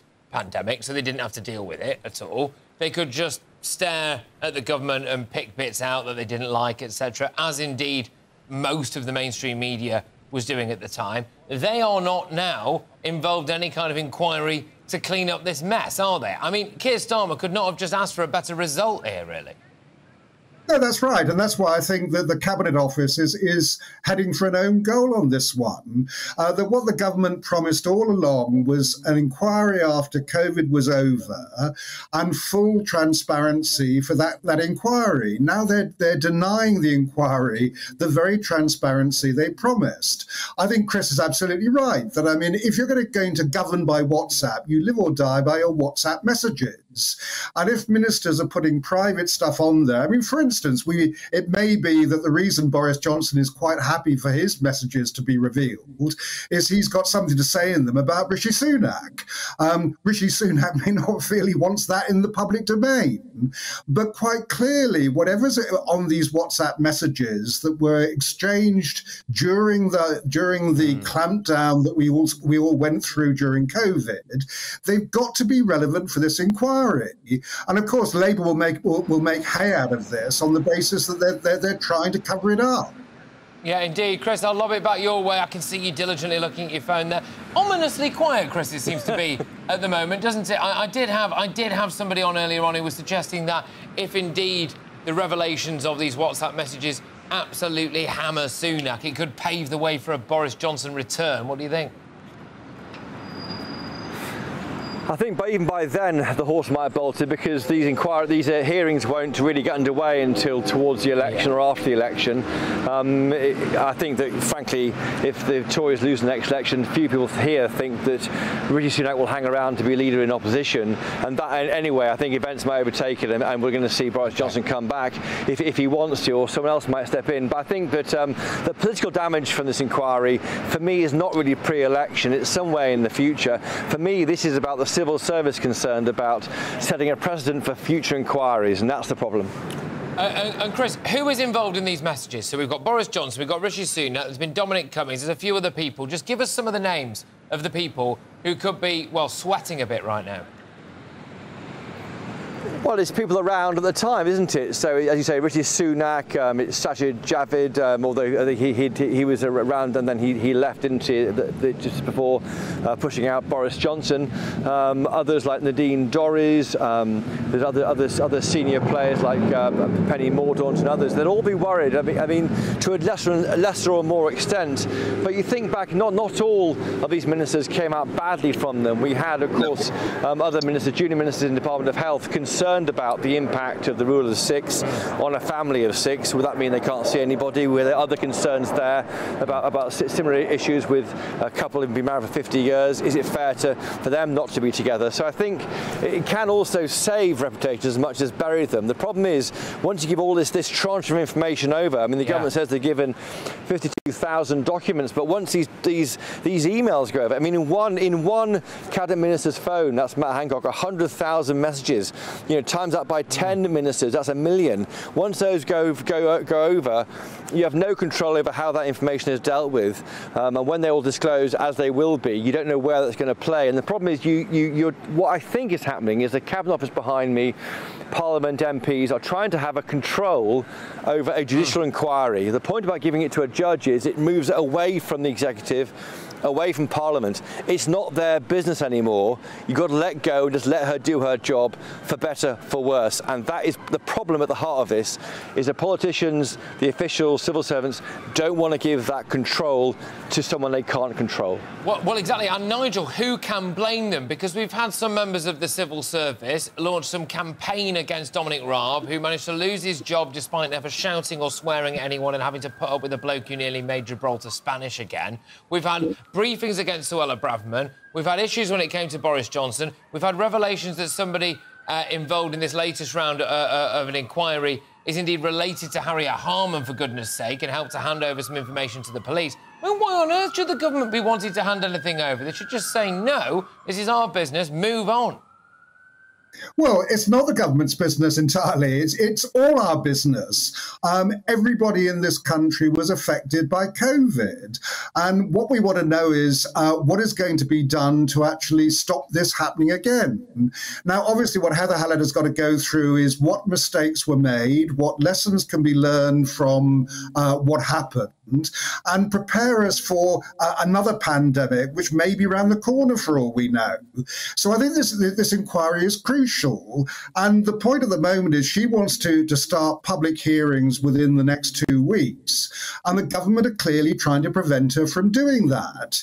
Now, the public will actually make their own judgments, but certainly it feels like a cover-up.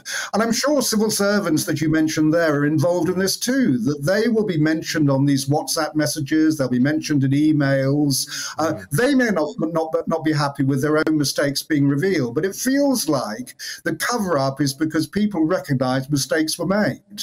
But you know what happens in situations like this? Speculation. People like us, me specifically, wallow around in speculation. And, you know, this could be anything, couldn't it? It could be anything to do with, well, what did people think about vaccine safety before they were telling us all to get jabbed up to the eyeballs? It could be, well, we knew we were going to bankrupt the country, but we decided that we were going to have lockdown anyway. It could be that, oh, actually, goodness gracious me, we decided to slip a few million quid to someone who was one of our mates in order to get masks rolled out, or whatever it could be. But it just gives that relentless impression that somebody is hiding something, doesn't it? And I suspect it might be either, well, maybe a combination of all of those things, but we'll have to wait and see. Chris, I am going to steer you away from Boris Johnson right now. I'm going to steer you away from WhatsApp messages, and I'm going to hurtle you, gently nudge you in the direction of ITV, because there's some more breaking news. There's another scandal, isn't there? Scandals everywhere. What's going on?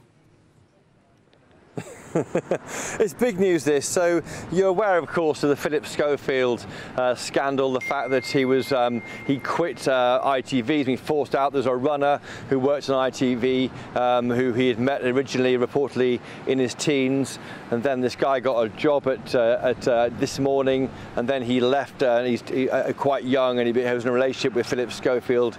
It wasn't declared until very recently. Well, extraordinarily, today, as we speak, again at 4 o'clock this afternoon, the Culture, Media and Sports Select Committee has announced they have called Dame Carolyn McCall, who's the chief executive of ITV, to give evidence to the MPs 2 weeks yesterday, so a week on Wednesday, the 14th of June, to answer questions about the broadcast approach to safeguarding and complaint handling in the wake of the Philip Schofield case. This is a nightmare for ITV. We knew next week a guy called Marcus Brooke is giving evidence to the same committee about media regulation. There had been speculation that Mr. Brooke, who's a board member, would be pushed on what ITV knew and didn't know about the handling of this young person and the relationship with Philip Schofield. Of course, he's a lot older. Now it moves into the following week. It means 13 more days of uncertainty for ITV while they work out what to say to the MPs.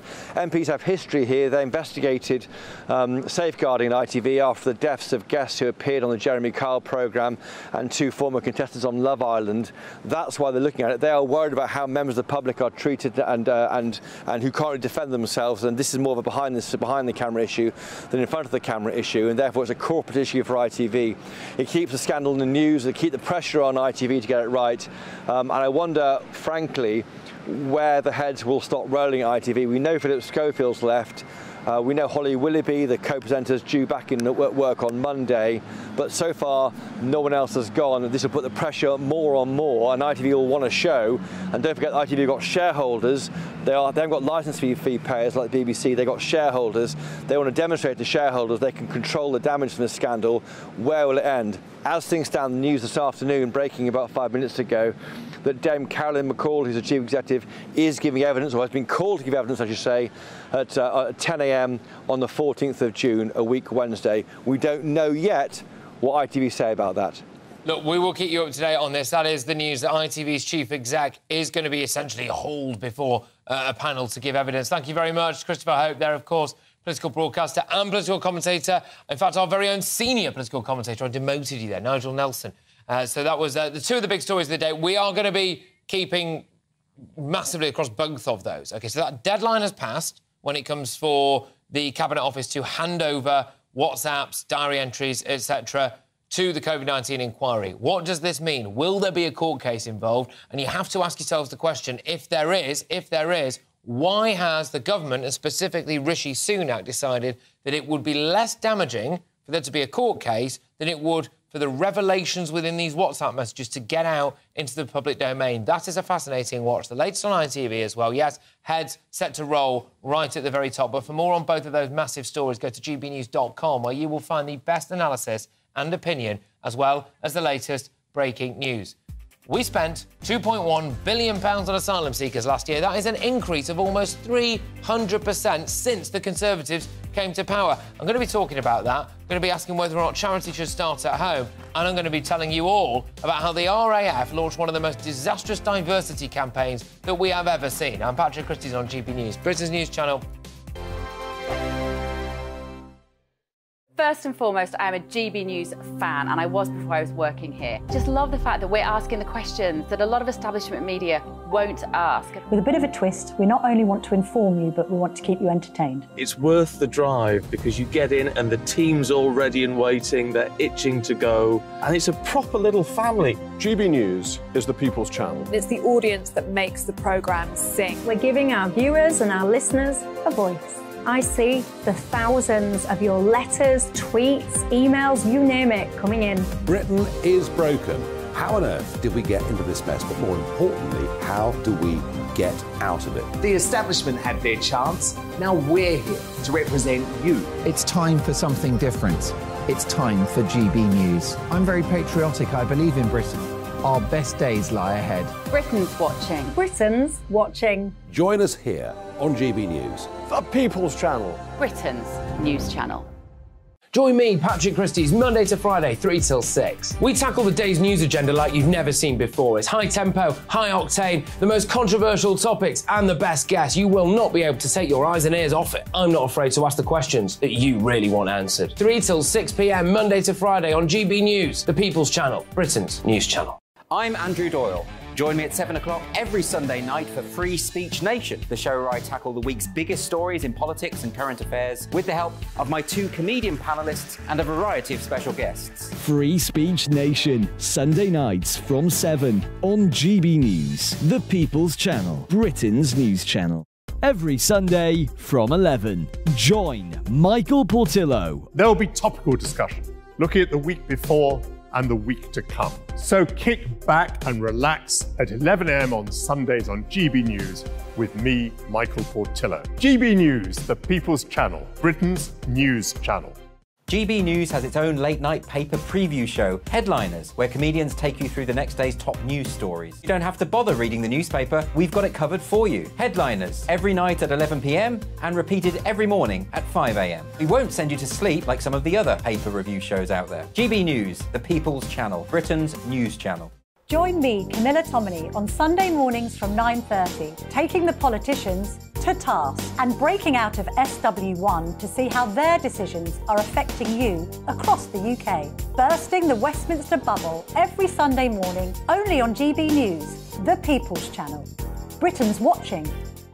Monday to Thursday nights on GB News. At 6, it's Dubes & Co. 7 o'clock, Farage. At 8, join Jacob Rees-Mogg. And at 9, Dan Wootton Tonight, followed by Headliners. On TV, radio and online. This is GB News. Westminster is going around in ever-decreasing circles, followed by the media. Britain is broken. How on earth did we get into this mess? But more importantly, how do we get out of it? Join me at 7 p.m, Mondays to Thursdays on Farage. Here on GB News, we will have open, rational debate. We've got to work out how Britain moves forward from this. Join us here on GB News, the People's Channel. Britain is watching. Channel.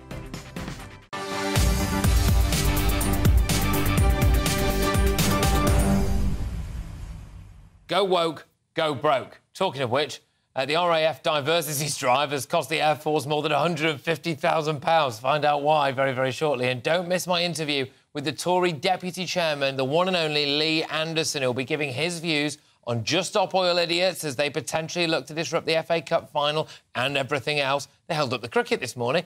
And the soaring cost of asylum seekers. But just when you thought the migrant crisis couldn't get any worse, bingo, it's another day, which means that it clearly has. New figures from the Home Office reveal the annual cost of asylum claims and processes has quadrupled since 2010 to a massive £2.1 billion. And according to the Labour Party, that figure is expected to rise, no, not if they come into office, but even more when this year's figures are released, as estimates show that an extra £2.4 billion could be used from the overseas budget, easy for me to say, to help deal with the asylum crisis in 2020. But all of this is a fudge, OK? Because the real cost is a lot higher. Joining me now is the former Sky political correspondent, Peter Spencer. Peter, thank you very, very much. I mean, this is a huge sum of money, isn't it? And actually, it doesn't quite tell the full story because we are mixing up here things like our foreign aid budget, which is now rather skillfully being spent here with foreign people, essentially. You've also got the cost of hotels, but then, of course, you've got the cost of us just building housing and infrastructure. I mean, the reality is we are spending a huge amount of money on asylum seekers. That is absolutely true. But behind that is the reality of what in God's name is the Home Office up to. Yeah. They have a backlog now which gets bigger and bigger. It would appear that with something like 17,000 people crossing in small boats, they're managing to process each year about 60 of them. Now, on that basis, I never quite trust my mathematics, but I reckon it would take them about 3,000 years to sort it out. Now, how hard would it be? I mean, I kid you not. I mean, how hard would it be for Suella Braverman, the Home Secretary, to hire quite a few extra people to sort this backlog? I mean, as it is, they've seen the figures inexorably rising, and they've done, it will appear, absolutely nothing about it. I mean, no wonder Suella Braverman wants to see the new illegal migration bill get past the House of Lords back to the Commons and into legislation, because effectively what that would do is people who come across here, they'd bang them up and then they'd chuck them out. So she wouldn't have the problem of sorting out processing claims. It's worth remembering, by the way, that about 3/4 of them, when they do finally get round to it, before they die of old age or whatever, they are allowed asylum. Yeah, well, I'm not surprised, though, because clearly, if you've got this massive backlog and they are doing absolutely nothing about it, I wouldn't mind as well, but a lot of the people that you do see who seem to end up in the schools in this country who've got full beards and they look about 40, so I question whether or not some people are actually doing anything about this. But then, you know, then they wave some people through. Yeah, for the Home Office to be processing something like 5 people a week is an absolute scandal. For all of the cost... For all of the costs that the people talk about Rwanda and for what we're doing abroad and for our hotels, can't you just employ more people at the Home Office? I mean, you would think it's an absolute total no-brainer, wouldn't you? I mean, as it is, as we speak, there is the Prime Minister out in a European gathering trying to sort out with various countries to sort of stop the problem at source by preventing the people smugglers from getting hold of little dinghies or whatever. But that does rather come across as trying to whack a few molehills and ignoring the mountain, which is sitting round the cabinet table, that is to say, Suella Braverman.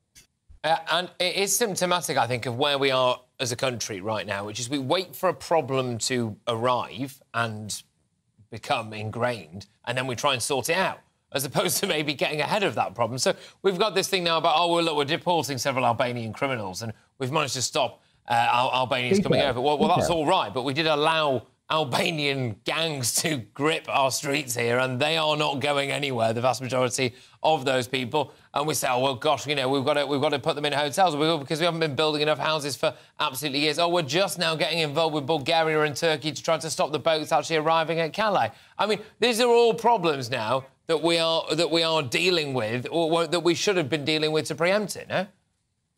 Of course it is. I mean, because I mean, we get these figures that we're talking about at this recess, and so it's giving the Labour Party a chance to big them up. But these figures, it's been known for a long, long time that there is a monumental problem building up here. And I mean, it seems to me it's to the eternal. I mean, I've always described the Home Office in my years at Sky News as being the ministry for things that go wrong. But this is a cock up on the most spectacular level, for God's sake. Good stuff. Look, Peter, thank you very much. Great to chat. Speak to you soon. Peter Spencer there, former Sky News political correspondent. Anyway, loads more still to come between now and 5 p.m. I will get the reaction to the great, the wonderful news that Harry and Meghan are going to finally shut up. Yes, apparently Winge and Ginge have decided to stop slagging off the royal family on Netflix. And just after 5 o'clock, I am going to be talking to the Tory bruiser Lee Anderson, and he has got a lot to say. But now it's your headlines with Polly.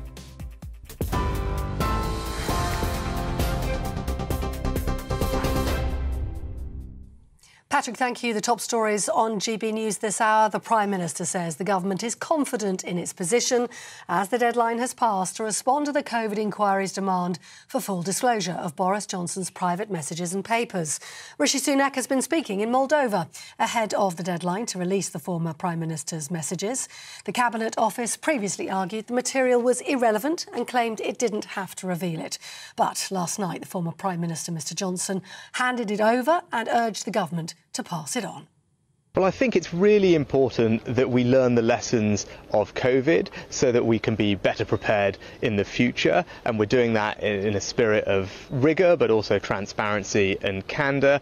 We've cooperated, the government's cooperated thoroughly with the inquiry today, handing over tens of thousands of documents. And we will continue to comply, of course, with the law and cooperate with the inquiry. We're confident in our position, but are carefully considering next steps. And the breaking news this hour is that the ITV Chief Executive Dame Carolyn McCall has been asked to face questions from MPs on the daytime TV programme This Morning Row at a session of the Culture, Media and Sport Committee on the 14th of June. In a letter to the DCMS, Dame McCall says Philip made assurances which he now acknowledges were untrue, and we at ITV feel badly let down. It follows the fallout surrounding the television presenter Philip Schofield's admission of a relationship with a younger male colleague at the daytime TV show. And the Labour MP Geraint Davis has been suspended from the Labour Party following allegations of completely unacceptable behaviour. Labour is calling the allegations incredibly serious and has encouraged anyone with a complaint to come forward. The Swansea West MP has had the whip removed while a review is carried out. More on all those stories by heading to our website, gbnews.com.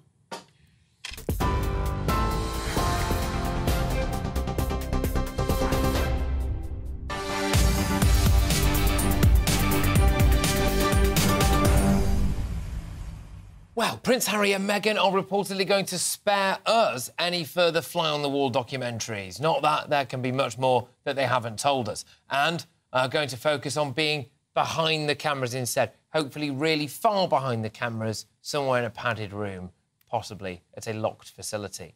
But yes, according to The Sun, the Duke and Duchess of Sussex, are going to stop bashing the royal family in their tell-all books and Netflix shows. They have lashed out at the King, they've lashed out at Camilla, they've slagged off William and Kate since quitting the firm and uprooting to California in 2020 for a life of privacy and rearing chickens. And, of course, crying relentlessly into Oprah's bosom. Joining me now is royal biographer Angela Levin. Angela, is this good news? Harry and Meghan are going to shut up. Well, I burst out laughing because it reminded me of South Park. We are going to be quiet. We are going to be quiet. I don't believe a word of it. They can't. It's not in their nature now. And if they are quiet, then everyone will forget them. And that's the last thing Meghan would want. And I think the idea that they're going to be behind the cameras is also a nonsense because they've got no experience of this. So they're going to have lots of people doing it for them. And actually, I can't see that Netflix is going to like that. And anyway, I mean, they don't know anything about it. And so how are they going to really do it? And I don't think people are interested in directors and producers, actually. They're interested in the people, the stars. I mean, if the rumours are true about one of the A-levels that Harry got, and, you know, presumably it will indeed be somebody else doing it. But, Angela, when it comes to a little theory that I've got, I want to float this out there. There's talk of Harry potentially being deported over lying about drug use on his visa application. That may well mean that he comes back to Britain. And now, just as these two things are coming to a head, there's a promise to stop slagging off our monarchy. I mean, could this all be coming together? Do you think this is because he maybe feels as though he's going to have to come back to Blighty? I think Meghan is an arch plotter. I think she's really good at it. And of course it can be. But the other thing is that we've been through this before. They were going to move to a bigger house because they didn't want to stay in Montecito. They are going to be, so they're going to go to Africa, and they haven't gone there. Meghan was going to write several novels, and none of them have come off except the one about the bench, which was really too appalling for words. And so I think they just do this to take people's mind off what's important. And what is important is the next Tuesday, when there's going to be, in America, decide whether they should release the document that Harry signed before he went over there. And they don't want people talking about that. So you might be right and I might be right. We both might be right, because it's all all part of it, isn't it? You know, indeed. I mean, I launched an impassioned plea yesterday, directly straight down the barrel to President Joe Biden, to please, for the love of God, do not give Prince Harry back to us. But, I mean, is this the reality, though, that Harry, if he has indeed lied about drug use in his visa application, will be deported from the United States? Well, I looked everything up yesterday on this, and they're quite decent in the United States, that if you are not taking drugs of that moment and you're trying to give up, then they sort of will let you stay. Or if you don't give it up and you say you will, then they try you again and decide on that. So it's not actually really harsh. The same about cocaine. Apparently, that's something that you absolutely mustn't take, except it's taken all over the place. It's very popular, most popular country in the world sniffing cocaine. So I don't know that they would do that. What would really annoy me is actually if he used all the advantages he's had of being a member of the royal family to stay in another country and actually be incredibly rude about us and his own family. I think that's shocking. Absolutely shocking. I mean, if there is any preferential treatment, Angela, it would literally be because he is Prince Harry. Therefore, yes. because he's a product, by complete chance, of the family that he has been slating and of the country that he has been slating. And therefore, if you get any privilege out of that, that seems a little bit rum. Whether or not he's smart enough to realise the utter hypocrisy there is another thing. But, Angela, you don't think that they've got it in them to just shut up and go away, do you? You think that there's going to be more around the corner? I think Meghan is very good at pretending things are no longer there and moving on. She's so hungry to be known and to be respected, and she calls herself global. Everything she does is global. She's got huge plans, and she's not going to be tied down or shut up by these, what she would think are small things. Angela, look, thank you. Thank you very much, Angela Levin. Always an absolute pleasure. It's just a shame you couldn't make it into the studio this time, but I will see you soon. Angela Levin there, of course, is the royal biographer and fan favourite here at GB News. What do you make of that? I'm not sure they're shutting up and going away anytime soon, are you? But if Rishi Sunak didn't have enough problems on, well, he's now got more than 50 of his MPs telling him to scrap what they call a morally wrong tax. I've been asking you about this all show. The emails have been fascinating. Do you think that inheritance tax should be scrapped? You work all your life, you pay your taxes all your life, you just want to save up and give a bit to your kids or to your grandkids or to whoever, and then wallop, when you die, there's essentially a massive tax on your death and your entire family get penalised. Is that right? And what's that tax being spent on? Well, good grief, in light of our asylum seeker hotel conversation, you wouldn't want to see it necessarily going there, would you? I'm Patrick Christys on GB News, Britain's news channel.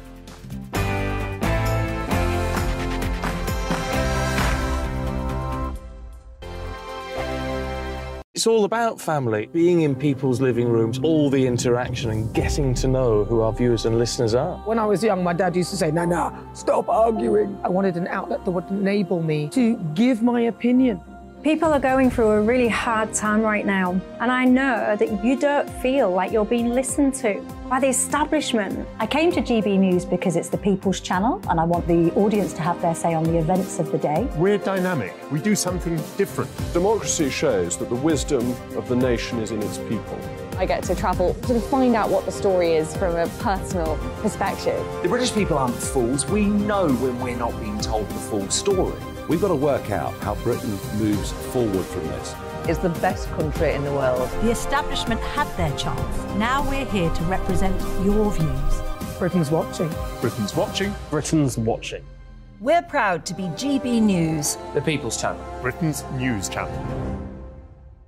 I'm Jacob Rees-Mogg, the Member of Parliament for North East Somerset and a former government minister. For years, I've walked the corridors of power in both Westminster and the City of London. We need to have the arguments, the discussions on how we make it better. Crop failures, famine, war, suffering on a scale completely unimaginable. We are putting the cart before the horse. As Charles I said at the scaffold, he was the true defender of liberty. Yeah, I've completely derailed the conversation. Join me Monday to Thursday at 8 p.m. on GB News, Britain's news channel. So Jubes and Co, we tackle the issues of the day with real, robust debate, both sides of the fence, battling it out with me in the middle with my forthright opinions and views. And often really interesting things happen because you start with a position and then by the end of the debate you find actually, well, I might not have thought about that one. What we need in this country is 2 new political parties. You should maybe think about doing a 2024 calendar.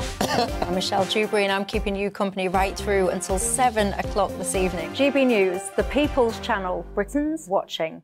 I'm Mark White. As GB News Home and Security Editor, I cover those key issues that are so important to you. Our authorities, our communities doing all they can to combat violent crime. With the public services under unbearable strain, why are we still failing to control our borders? Defence, the first priority of any government, has been continually hollowed out. Can we trust our politicians to protect the armed forces? Join me, Mark White, on GB News.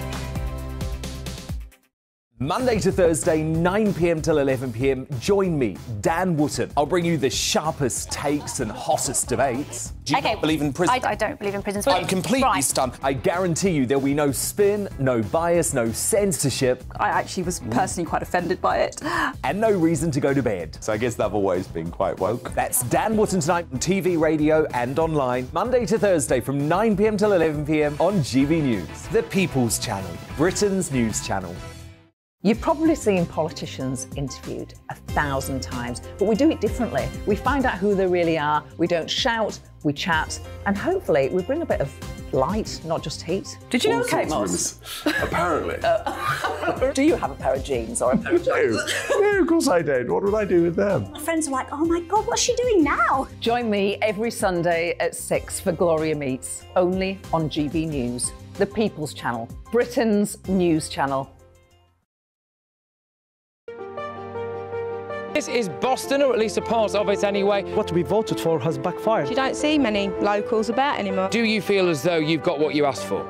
No, not at all. From my point of view, yes. From a business point of view. This was to campaign just to get a referendum. Just to get a referendum. We need people like Nigel to grab it, come on, lead the country. They tell us at elections what they want us to hear, but they never actually really mean it. We're proud to be GB News, Britain's news channel.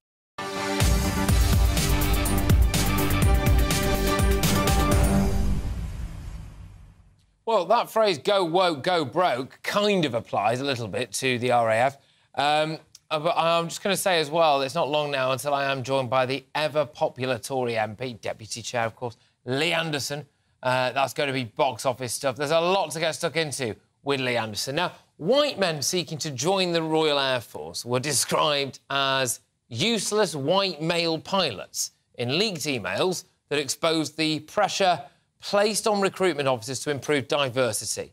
So the RAF, some of the people who are tasked with defending the realm, keeping us safe, doing an incredibly difficult job, you know, military stuff, thought, well, I know what this needs more of. This needs more diversity. So according to a defence source, the pressure has been on selection boards to include more women and more ethnic minorities. As a result of this, 31 white men who are said to have been unfairly disadvantaged by the recruitment policy are being paid £5,000 each in compensation. What on earth is the world coming to? There's diversity quotas in the media, there's diversity quotas in the corporate world. You don't need to mess around with our military and our RAF and anyone else whose singular job is to keep us all alive and attack our enemies.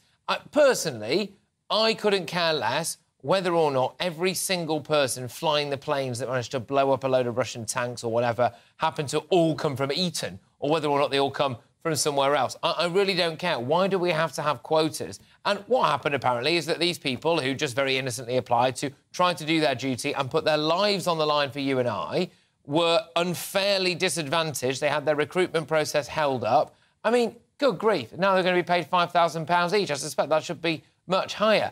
Why would we try to literally make our country less safe to be sacrificed at the altar of wokedom and diversity? I can now speak with combat veteran Trevor Colt. Trevor, thank you very much. Great to have you on the show. This is absolute madness, isn't it? Why does diversity come into play when it comes to our armed forces, our military, our RAF? Well, first of all, Patrick, thank you for having me on. I do appreciate it. There's a simple reason for this, Patrick, and this has been happening over the last 20, 25 years. And this is to do, and it all stems back to the United Kingdom Honours and Awards list. We have people out there, men and women, who don't care who flies or anything. All they care about is sitting there with their MBE, their CBE, their OBE. They want honours and awards. And the only way to get honours and awards at senior levels in our military is to tick all the boxes, the equality and diversity boxes. Now, this is what's happening in the RAF. And I will say this, and this may have backlash, but the Royal Air Force are the wokest part of our armed forces in the United Kingdom. What we have here is people who have reached senior ranks in the Royal Air Force through box ticking and not through professionalism, not through experience, and not through knowledge. They've got there through a series of box ticking, and now they're at the top. They're trying to bring other people through and a series of box ticking. So now we have the top of our armed forces that are all there through ticking equality and diversity and all the other things rather than experience. We don't have knowledge and experience now at the top levels, and they all want to sit home with honours and awards. That's what it's about, Patrick. Do you think that there are better pilots for our RAF out there than the ones that we are choosing, i.e. we are less safe and less well-equipped, as it were, as a result of diversity than we would be if we just employed the best people for the job? Patrick, of course, we've got hundreds of applicants that want to join the Royal Air Force. They want to be pilots. Everyone wants to be a fighter pilot. But unfortunately, what's happened is you may have 13 or 14 people go for that job, and 6 are being turned away because we have too many white people, rather than have 12 or 13 fantastic pilots. Now, you have to ask yourself this: why are women not stepping forward and those from the minority culture not stepping forward? Because they don't want those jobs. They don't want those jobs. So you should be happy that we're having people that actually want those roles. Now you're sending them away, and now they're getting claims for discrimination. And unfortunately, until we get rid of this, the thing which stops everything from happening, Patrick, is the honours and awards list. Now, OK, I may have a medal, but I'll tell you what, it comes with hell. It comes with fingers pointing. The minute we get rid of the honours and awards system, we will see people work because they want to work, rather than line their own pockets. I just think it's absolutely insulting to the people who, whenever you decide to apply for pretty much any frontline, front-facing job in the military, you are signing away a lot of your rights. You are saying, I am willing to die for, it was Queen, now King and country. And that deserves the utmost respect, because not a lot of people are brave enough to want to do that. And to turn people away who are willing to do that, basically because they're white, I think is an absolute scandal. And this is one area where we cannot afford to play games and mess around when it comes to our national security. And you think that maybe diversity is getting in the way of our national security? Without a shadow of a doubt, without a shadow of a doubt, Paddy, and it's hard to say this without smiling, but our Home Secretary, our Prime Minister, those in charge of the Cabinet Office, those at the top, you know, it seems that the white culture is being pushed aside in order to box tick. And I'm not the only one who can see it. You can see it. Everyone can see it. And it needs to stop. Well, it's interesting because when it comes to someone like, for example, Suella Braverman, I mean, obviously she gets a lot of pushback from a lot of people who are in the ethnic minority, a variety of different ethnic minority communities, because they call her a lot of names because she doesn't appear to be wanting to maybe pander to the diversity thing. So I can see both sides of that, Trevor. I think specifically when it comes to the RAF, though, that is somewhere where I really don't think we should be messing around at all. Look, Trevor, thank you very much for your time. It's Trevor Colt there, combat veteran as well, of course, just giving his 2 pennies worth. Now, the RAF has released the following statement. The Royal Air Force will not shy away from the challenges we face, building a service that attracts and recruits talent from every part of the UK workforce. We will continue doing everything we can to increase our recruiting intake from underrepresented groups within the provisions of the law. All individuals joining the Royal Air Force were and are selected on merit, and any individuals that were advanced to their training courses had already passed the selection process. There was no compromise of entry standards and no impact on the frontline operational effectiveness. Right, very, very quickly, we've not got long on this now, but should inheritance tax be scrapped? Because apparently some Tory MPs think it should, like Nadeem Zahawi. I know this has got strong views on either side of it. I'm going to go now quickly to a digital campaign manager at the Taxpayers Alliance, Joe Venture. Joe, thank you. Should it be scrapped? Very quickly, Patrick, yes, in one word, it should be scrapped. Absolutely. We're completely consistent on this. It's an unfair tax. It's inefficient. And more importantly, it's a morally wrong tax to place on people who are mourning the loss of a loved one. But why should it be scrapped? People are saying, well, look, when you're dead, I suppose you don't really care about where your money goes, but you do, I think. Yes, absolutely. I think when you talk to a lot of people, what they want to do is they want to save up their hard-earned money and they want to pass that on to the future generations. I think that is a natural human instinct. It's a very a real feeling for a lot of people. And I think the government should simply move aside, let families pass that money on to their loved ones, and the benefits from that will pass on to us all. Yeah, let it circulate around the economy. It just seems completely morally unfair that people can work their whole lives, pay into the system their whole lives, pay X amount of nurses' salaries their whole lives, the education system, save up, do the responsible thing and want to pass that on to a relative, and then when they die, the government goes, I'm having 40% of that. Absolutely, it's completely unfair. And what we're seeing now is that more and more people are being brought into this tax. Almost 40% of homes sold in England and Wales last year hit that sort of basic threshold, meaning that more and more people are paying this tax, which is supposedly reserved for the very well off. And that just simply isn't the case anymore. And what we'll see is that, you know, when someone loses a beloved one, when they lose a father or a mother, that home then that they probably grew up in will have to be sold off to pay off that bill. It's completely unfair, and more people are going to face that burden, unfortunately. Joe, thank you very much. Great stuff as ever, short and sweet, but got to the point. Joe Venture there, who is a campaign manager at Taxpayers Alliance. It's a vote winner, isn't it? On polling day, who are you going to vote for? The party that is going to say that your loved ones can keep all of your money, or the party that says they want 40% of that? I think we all know. I have got a huge interview coming up, though, as Tory Deputy Chair Lee Anderson tells me what he thinks about our enormous migration bill, our enormous asylum seeker bill, and those eco-activists who are trying to ruin all of our lives. You won't want to miss it. Patrick Christys on GB News, Britain's news channel.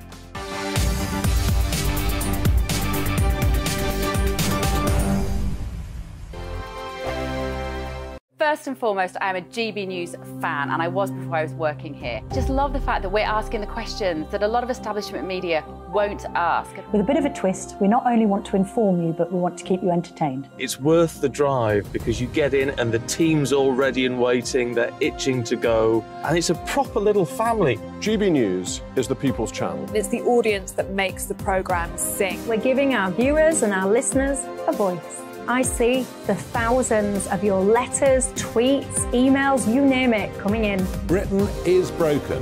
How on earth did we get into this mess? But more importantly, how do we get out of it? The establishment had their chance. Now we're here to represent you. It's time for something different.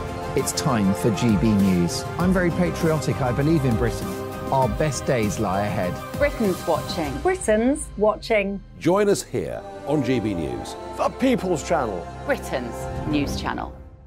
Join me, Patrick Christys, Monday to Friday, 3 till 6. We tackle the day's news agenda like you've never seen before. It's high tempo, high octane, the most controversial topics and the best guests. You will not be able to take your eyes and ears off it. I'm not afraid to ask the questions that you really want answered. 3 till 6 p.m, Monday to Friday on GB News, the People's Channel, Britain's news channel. I'm Andrew Doyle.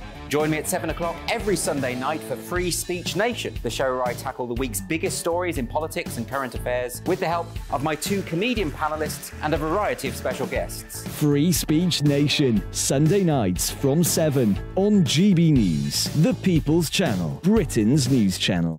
Every Sunday from 11. Join Michael Portillo. There'll be topical discussion, looking at the week before and the week to come. So kick back and relax at 11 a.m. on Sundays on GB News with me, Michael Portillo. GB News, the People's Channel, Britain's news channel. GB News has its own late-night paper preview show, Headliners, where comedians take you through the next day's top news stories. You don't have to bother reading the newspaper, we've got it covered for you. Headliners, every night at 11 p.m. and repeated every morning at 5 a.m. We won't send you to sleep like some of the other paper review shows out there. GB News, the People's Channel, Britain's news channel. Join me, Camilla Tominey, on Sunday mornings from 9:30, taking the politicians to task and breaking out of SW1 to see how their decisions are affecting you across the UK. Bursting the Westminster bubble every Sunday morning, only on GB News, the People's Channel. Britain's watching.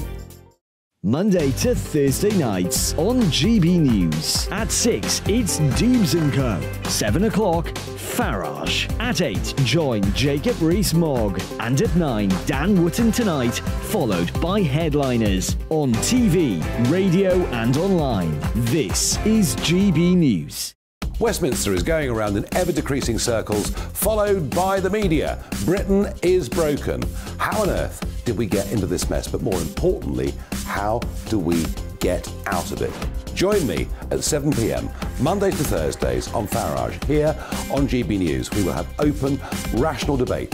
We've got to work out how Britain moves forward from this. Join us here on GB News, the People's Channel. Britain is watching.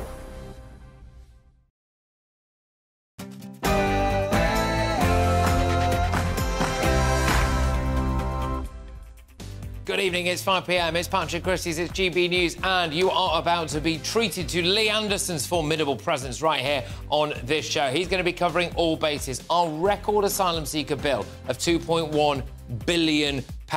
The general migration madness that's taking place, and he's getting stuck right into Just Stop Oil as well. You will not want to miss that big interview with Lee Anderson coming your way in a matter of moments. Motoring madness, though, people called this a mile-off. Bad news for anyone with an electric car. You could face a new tax of 6p per mile, but you'll be lucky if you can even find a place to charge it. I'll tell you why in a sec. And we're also going to be talking about this Just Stop Oil exclusive. I'm going to be putting it directly to one of their members. We're going to find out if they're going to be targeting the FA Cup final. We'll find out live here on this very show, and what else they've got planned as well.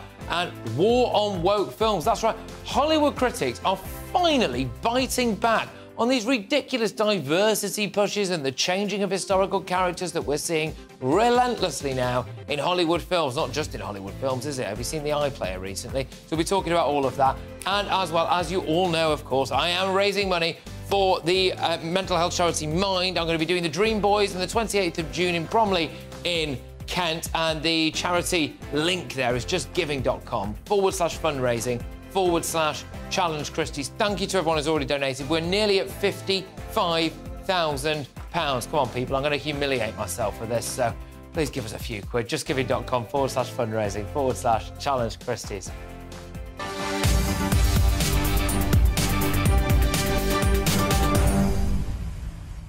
Emails in thick and fast, gbviews@gbnews.com. Watch out for Lee Anderson. He's coming down the line very, very shortly. And let me tell you what, he's not holding back. Now, though, headlines with Polly.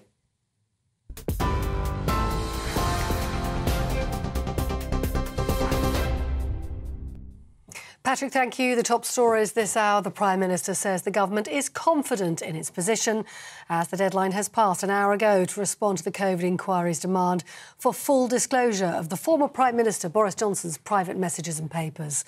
Rishi Sunak was speaking in Moldova today about the release of the former Prime Minister's unredacted messages. The Cabinet Office previously argued the material was irrelevant and claimed it didn't have to reveal it. But Mr Johnson last night has handed it over to the Cabinet Office and urged them to pass it on. Well, I think it's really important that we learn the lessons of COVID so that we can be better prepared in the future. And we're doing that in a spirit of rigour, but also transparency and candour. We've cooperated, the government's cooperated thoroughly with the inquiry today, handing over tens of thousands of documents. And we will continue to comply, of course, with the law and cooperate with the inquiry. We're confident in our position, but are carefully considering next steps. Well, the other breaking news that came through to us this afternoon, the ITV boss, Dame Carolyn McCall, has been called to face questions from MPs about the broadcaster's approach to safeguarding and handling complaints following TV presenter Philip Schofield's departure from their daytime TV programme. Dame McCall has been asked by the Culture, Media and Sport Committee to answer questions on June the 14th. In a letter, she says, Philip made assurances which he now acknowledges were untrue, and we feel badly let down. It follows the fallout surrounding the TV presenter Philip Schofield's admission of a relationship with a younger male colleague at the daytime TV show this morning. Now, Dorset Police has launched an investigation into the deaths of two young swimmers at Bournemouth Beach yesterday. A 12-year-old girl from Buckinghamshire and a 17-year-old boy from Southampton died after being pulled from the sea yesterday afternoon. Our South East of England reporter Ray Addison sent this report. Dorset Police confirming that members of the public played a key role in helping to rescue 10 people who were in trouble in the waters here at Bournemouth Beach. 8 of them were treated by ambulance crews on the beach side. 2 were taken to hospital in a critical condition where they sadly later died. Now, an investigation has been launched, Operation Marble. A man in his 40s is in custody on suspicion of manslaughter. And Dorset Police urging the public, if you've got any video footage of this incident, to get in touch and share it with them so it will help this investigation. Ray Addison there. Now, the Labour MP Geraint Davis has been suspended from the Labour Party following allegations of inappropriate behaviour. Labour is calling the allegations completely unacceptable and incredibly serious, and has encouraged anybody with a complaint or information to come forward. The Swansea West MP has had the whip removed whilst a review is carried out. Earlier, he refuted the allegations and apologised if he had inadvertently offended anyone. 2 teenage boys have been arrested after a man was found dead in Manchester. The 21-year-old was found with serious injuries in Old Trafford yesterday. He was pronounced dead at the scene. A 15-year-old boy has been arrested on suspicion of murder, and a 16-year-old has been arrested on suspicion of possessing an offensive weapon. Now, police investigating the disappearance of Madeleine McCann say they recovered several items during last week's searches of a Portuguese reservoir and dam. German officials say the items can't yet be linked to her disappearance and will be evaluated further over the coming weeks and days. A large section of the reservoir was cordoned off during the search. It's around 30 miles from where the 3-year-old Madeleine went missing in 2007. Police say their investigation into the main suspect, Christian Bruckner, will continue. And the Prince and Princess of Wales have made a surprise visit to Jordan to attend the wedding of the country's crown prince. William and Kate are among a host of foreign royalty, attending the nuptials of Prince Hussein and Saudi Arabian bride as well. The celebrations are being held at the Sahran Palace. That's the same venue chosen by the crown prince's father, King Abdullah. You with GB News? More news as it happens. Back now to Patrick.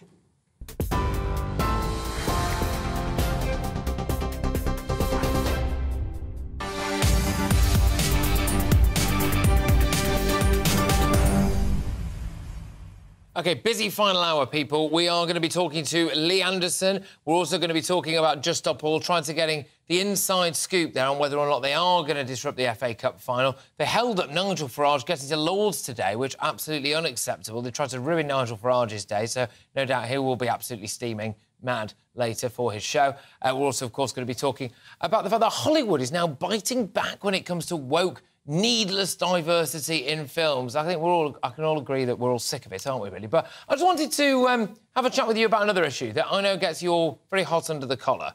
And get your emails coming in on this, gbviews@gbnews.com. But we are spending too much on our asylum seekers and not enough on our own people. That figure is now £2.1 billion and is set to hit £2.4 billion this year. How many new hospitals and schools is that? How many new homes could that be? Well, actually, while we're on the subject of homes, it turns out that we can build new ones, but for asylum seekers again, like in London, Basildon, Somerset, Birmingham, Colchester, I could go on. But these eye-watering figures are a bit of a fudge, actually, because we're spending hundreds of millions from our foreign aid budget to accommodate these people as well. I do wonder if poor people in this country or homeless military veterans would get better treatment if they travelled to Calais, got in a dinghy and were picked up in the Channel by the RNLI. But it just feels like we're a bit helpless because Labour, they're basically useless on this, aren't they? They're highlighting the costs of all of it, but they haven't got a plan other than to bring the cost down by presumably just letting everyone in or something vague about people smugglers. They're against the Rwanda plan, which is basically our only deterrent at this point. People who say the Rwanda plan is too expensive should consider the cost of not doing it. Just unrelenting, massive amounts of illegal migration that the taxpayer has to clean up. The civil service are useless when they're not leaking misinformation or trying to bring down the government or take the government to court to block the Rwanda scheme. They're dragging their heels. Home Office caseworkers are sorting just 5 asylum cases a month now. 5 asylum cases a month. I mean, come on. 5. What a load of rubbish that is. The government is too busy flooding this country with legal migration as part of a huge immigration Ponzi scheme that we seem to be locked into. And what's going to happen to the average man and woman? Tax will go up, won't it? Tax will go up to deal with excessive use of our public services, massive costs of migrant hotels. Can you imagine if we devoted as much energy to housing homeless veterans as we do towards housing illegal migrants? In fact, I honestly think taxpayers should be given a choice. Do you want a percentage of your tax to go to homeless veterans or towards asylum seeker hotels? And I think we all know what the answer would be.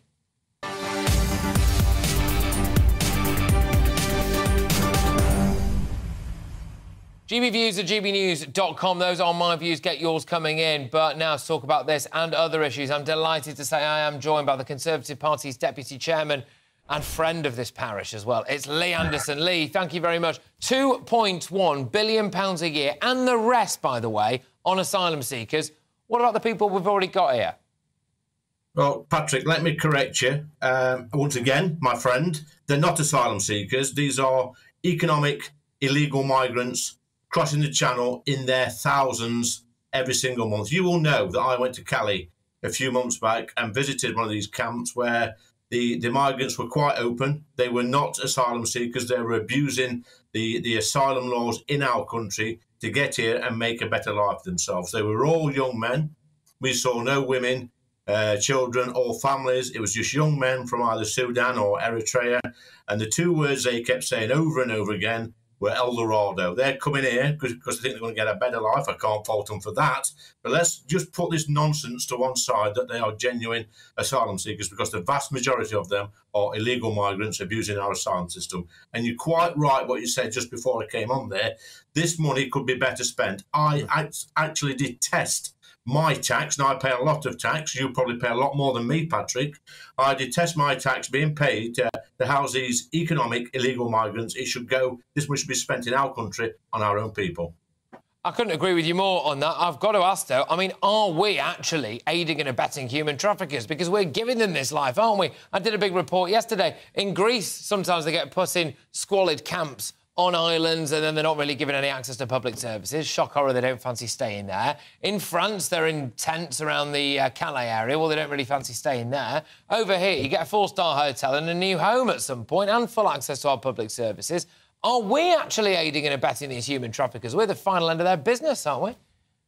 Well, we're part of the poor, Patrick, aren't we? You know, we try and treat people humanely and do the decent thing because we're British. But what happens as a consequence of that is that we're abused by the traffickers and the whole industry. Now, I've said from day one, this is not something I've started saying this week. For the last 2.5 years since this has been happening, is they should be detained immediately. They should be put into, secure camps. They should be checked out who they are, why they're here, where they come from, and what have they done in the past. Now, hopefully, I think Rishi, he sort of inherited a bad deal here. We've changed the law. That's going through Parliament at the moment, and he's given us, what we wanted, certainly what I wanted, in that if you arrive here legally, i.e. on the boats, as you see on your screen, you will be detained from day one until we can send you to a third country or to your country of origin. It's taken a while. It frustrates the hell out of me. But I think Rishi's on the right course here. But the British public looking in want this to be much quicker. Couldn't you end it all with a referendum by just saying, right, OK, do people back the Rwanda scheme or not? Wallop, bosh, done. And when people do back it, that's it, and everyone else can get back in their box. What a fantastic idea, Patrick. You should be a politician. I think, when I knock on doors in Ashfield and I'm out about in Ashfield, like I have been today, talking to people in the street, in the shopping centres or wherever, they, 90% of the people I speak to in the real world, remember Ashfield is in the real world, they back the Rwanda plan. They're fed up. They're fed up of seeing our roads full of potholes. They're fed up of, it's fed up of the cost of living problems they're having at the moment. They see £6 to £7 million a day being spent on, again, Patrick, illegal migrants, not genuine asylum seekers. The genuine asylum seekers we do see are thousands of miles away, stuck in camps looking for a better life. They're the people we should be helping, not these economic migrants that are freeloading over the channel.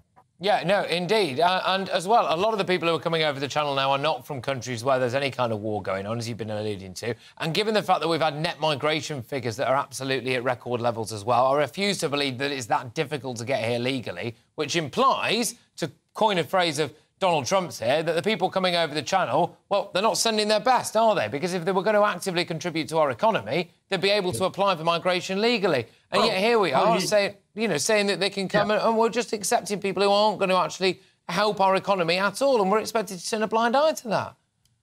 Well, you would think with how many thousands came over the channel, how many dentists and doctors, it wouldn't be too difficult to get a dental appointment or a doctor's appointment in the coming weeks. But it is. And that's the reality of it all, Patrick. That's what my constituents tell me. They say that they can't get a dentist appointment, they're struggling to get a GP. Meanwhile, we're seeing thousands of young, healthy men crossing the channel. They're not fleeing any sort of persecution. And if they were, just ask yourself this, Patrick, what sort of young man leaves his family, women and children behind in a country where there's a war? And if they are doing that, I don't want them sort of men in this country. They should be back home looking after their families.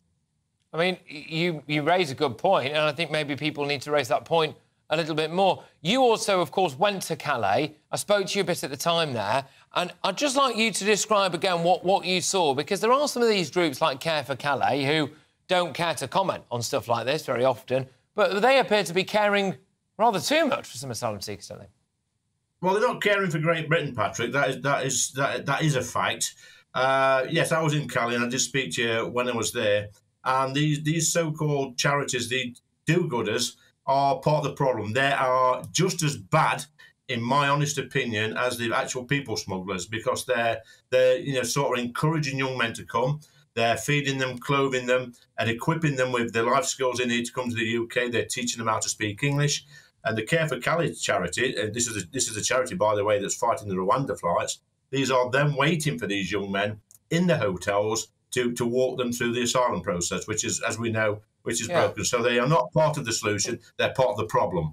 But, Lee, you find a losing battle, my good man, because you've even got the Home Office working against you. You've got civil servants working against you. I mean, they're part of a legal fight to try to stop the Rwanda scheme from actually taking off. It is absolute madness, isn't it? It is madness. I mean, the Home Office, I mean, not all Home Office staff are bad. We know that. There's some people who work incredibly hard in there, and they're just as frustrated as what I was. I've actually spoke to some of the staff, but there is an element, I would imagine, Patrick, that don't like people like me very much, don't like the Rwanda scheme very much. We've heard about strikes this week, but, they should crack on with the job they're employed to do. Their job is to carry out the will of the government of the day, regardless who it is leading the country. So, yeah, you're quite right. It is slow. We've had them in the Home Affairs Select Committee before. They need to speed it up. But, as soon as these Rwanda flights, people bang on about this Rwanda flight not being a deterrent. We spoke to some of the Calais residents in the camp, and they told us quite clearly, if they thought they was going to get on a plane to Africa, as soon as they got to the UK, they would not bother crossing the channel. They would claim asylum in France. Simple as. Absolutely. Well, the evidence is literally right before our eyes. Now, why on earth are they all trying to come here? Is because they think this is the best country to come to. So if they're told that they're not going to be able to come here, all of a sudden France looks more appealing, Germany looks more appealing. And all that Human Rights Brigade can shove it in their pipe and smoke it, because if they think that what's going on in Germany is pro-human rights, Germany's got a scheme to take 1,000 Afghans a month. How many have they taken? None. Italy is taking half of the refugees they promised to. Greece basically goes, once we've processed your application, you've got 30 days to get out of this hut we gave you on an island where you will be homeless and jobless, so good luck with that and your family. The idea that us sending people for the opportunity of a new life to a safe country in Africa is against their human rights and is worse than what the European Union is doing is absolutely bonkers. But can I just pivot a bit here, Lee, with you? Because I know that you get very, very angry, right? As do I. Although I've come dressed, at least in terms of my tie, as a Just Stop Oil character today. But Just Stop Oil are almost definitely, almost inevitably going to target the FA Cup final. They stopped Nigel Farage getting to the cricket today for a brief period of time, so he's very angry about that. But what do you think should happen with Just Stop Oil to frankly, just stop them? Well, I think you know my views on this, Patrick. I mean, look at these people on the screen now. They absolutely wind me up. These, again, do-gooders, virtue signalers, absolute hypocrites. I tell you what should happen to them. Every time there's a public disturbance, you see you've got 4 or 5 bobbies there, maybe half a dozen cops there. They should be charged for their wages for the day. They should pay costs of this. There should be an immediate fine. I mean, I've suggested this before, when they're disrupting property or sporting events. I mean, look at these idiots on here. I mean, I just wish one of these rugby players do a full tackle on one of these. That would be entertaining. But they've got nothing else to do. And I don't blame the cops on the floor for this, Patrick. I blame some of the police chiefs, because they're too inconsistent with how they deal with these idiots. We've seen them during the coronation. They were moved on very, very quickly indeed. They was dragged, kicking and screaming, and lobbed into a pavement somewhere. That's how we should be dealing with these idiots, not being acting like namby-pambies, putting a blanket over them and offering them cups of tea. That's nonsense. Deal with them. No, indeed. But again, it just seems like an attack on the working class, Lee. And I know that you pride yourself on being in amongst the working class there. Ashfield, fantastic constituency, fantastic community. And when we look at both of those topics that we've spoken about here, you know, the amount of taxpayers' money that is being spent looking after people who are not from here and quite possibly shouldn't be here because they've arrived here illegally. I think you look at Just Stop Oil, who seem to just stop ordinary working-class people from getting to work in their vans or enjoying a sporting match or something like that. There does appear to be a ridiculous attack on the working class. You're in a red wall area. You know, what are the Conservatives going to do to try to keep hold of seats like yours? Well, fortunately for me, Patrick, I mean, these idiots you've just seen on your screen, these Just Stop Oil lunatics, they don't appear in places like Ashfield, because I tell you what, if they did, you know, I think the residents of Ashfield would be out very, very quickly, sorting them out, getting them off the road, because they want to go about their business. They are hard-working, law-abiding citizens, and they don't want these idiots, I mean, look at this freak here on the snooker table. What we're playing at, Patrick, in this country. These people should be dragged off by the police and put in a cell and left to reflect on their actions. You know, good 6 months might do them the world of good. OK, look, Lee, thank you very, very much. Always a pleasure. Great to have you on the show. Lee Anderson there, of course, Conservative MP. He's not pulling any punches. You love to see it. Loads of emails coming in saying, wouldn't it be great to have Lee Anderson running the country? But I have some big breaking news. The Cabinet Office is seeking a judicial review of Baroness Hallett's order to release Boris Johnson's WhatsApp messages, diaries and notebooks. One more time, this is big breaking news. The Cabinet Office is seeking a judicial review of Baroness Hallett's order to release Boris Johnson's WhatsApp messages, diaries and notebooks. OK, that's fascinating. Bear in mind, that deadline was 4 p.m, right here on this show for them to hand all of it over. Boris Johnson, he said he'd given the Cabinet Office everything that he had and he was urging them to hand all of that over rapidly. And they've said no, essentially. They've basically just said no. So the consequences for this could be pretty far-reaching, because could there be a court case around the corner? Could there even be prison around the corner for people? Again, what on earth is being hidden? Because it doesn't appear that Boris Johnson has got anything to hide. So there is something, is there not, in these notebooks or in these WhatsApp messages that Rishi Sunak or people currently in government are desperate not to have out there. I do not believe that this is just simply a straightforward matter of principle. If there was nothing controversial in these notebooks or in these WhatsApp messages that would have a damning effect on the careers of the people who are currently in government at the minute or around government at the minute, these would all be out there. There is clearly something going on here, and they have weighed up that it is better for them to have all of the controversy and all of the talk of a cover-up and a potential court case than it is for the reality of whatever it is they're trying to hide to get out of there. I will have more on this very, very shortly. GBViews at gbnews.com. Do not take your eyes and ears off it. We'll also have some bad news for you, by the way. If you drive an electric vehicle, shock horror. Yes, come on, get an electric vehicle, they said. Are you going to have anywhere to charge it? No. Is it going to cost me in tax per mile? Yeah. Yeah, well done, everyone who's continued to have the old diesel and petrol numbers. I'm Patrick Christys on GB News, Britain's news channel. It's all about family, being in people's living rooms, all the interaction and getting to know who our viewers and listeners are. When I was young, my dad used to say, Nana, stop arguing. I wanted an outlet that would enable me to give my opinion. People are going through a really hard time right now, and I know that you don't feel like you're being listened to by the establishment. I came to GB News because it's the People's Channel, and I want the audience to have their say on the events of the day. We're dynamic. We do something different. Democracy shows that the wisdom of the nation is in its people. I get to travel to find out what the story is from a personal perspective. The British people aren't fools. We know when we're not being told the full story. We've got to work out how Britain moves forward from this. It's the best country in the world. The establishment had their chance. Now we're here to represent your views. Britain's watching. Britain's watching. Britain's watching. We're proud to be GB News. The People's Channel. Britain's news channel.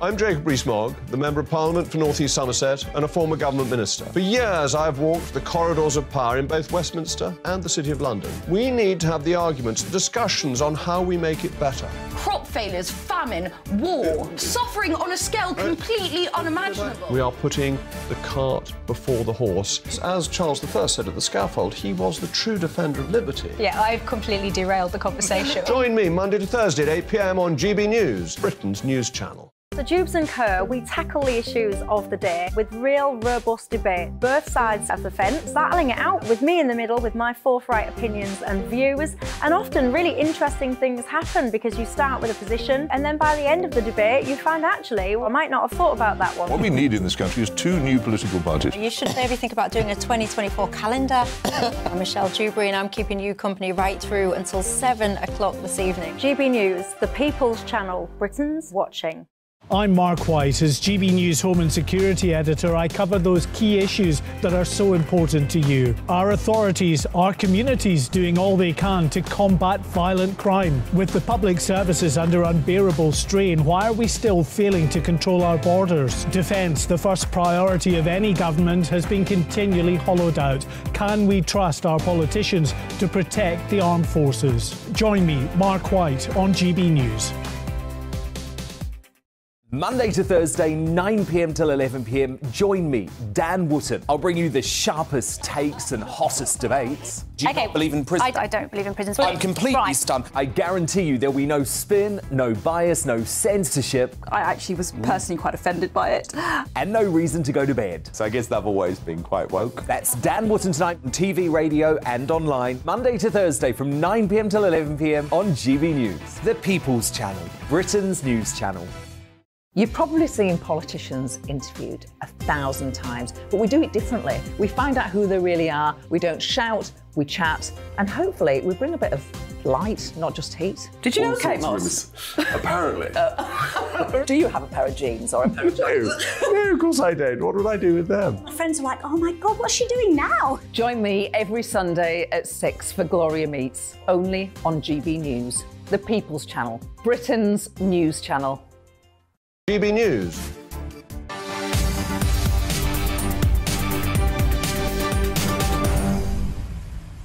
Welcome back. In just a few moments' time, I will speak to a Just Stop Oil activist and ask directly if they're going to ruin Saturday's FA Cup final. A reminder of that big breaking news for you, though.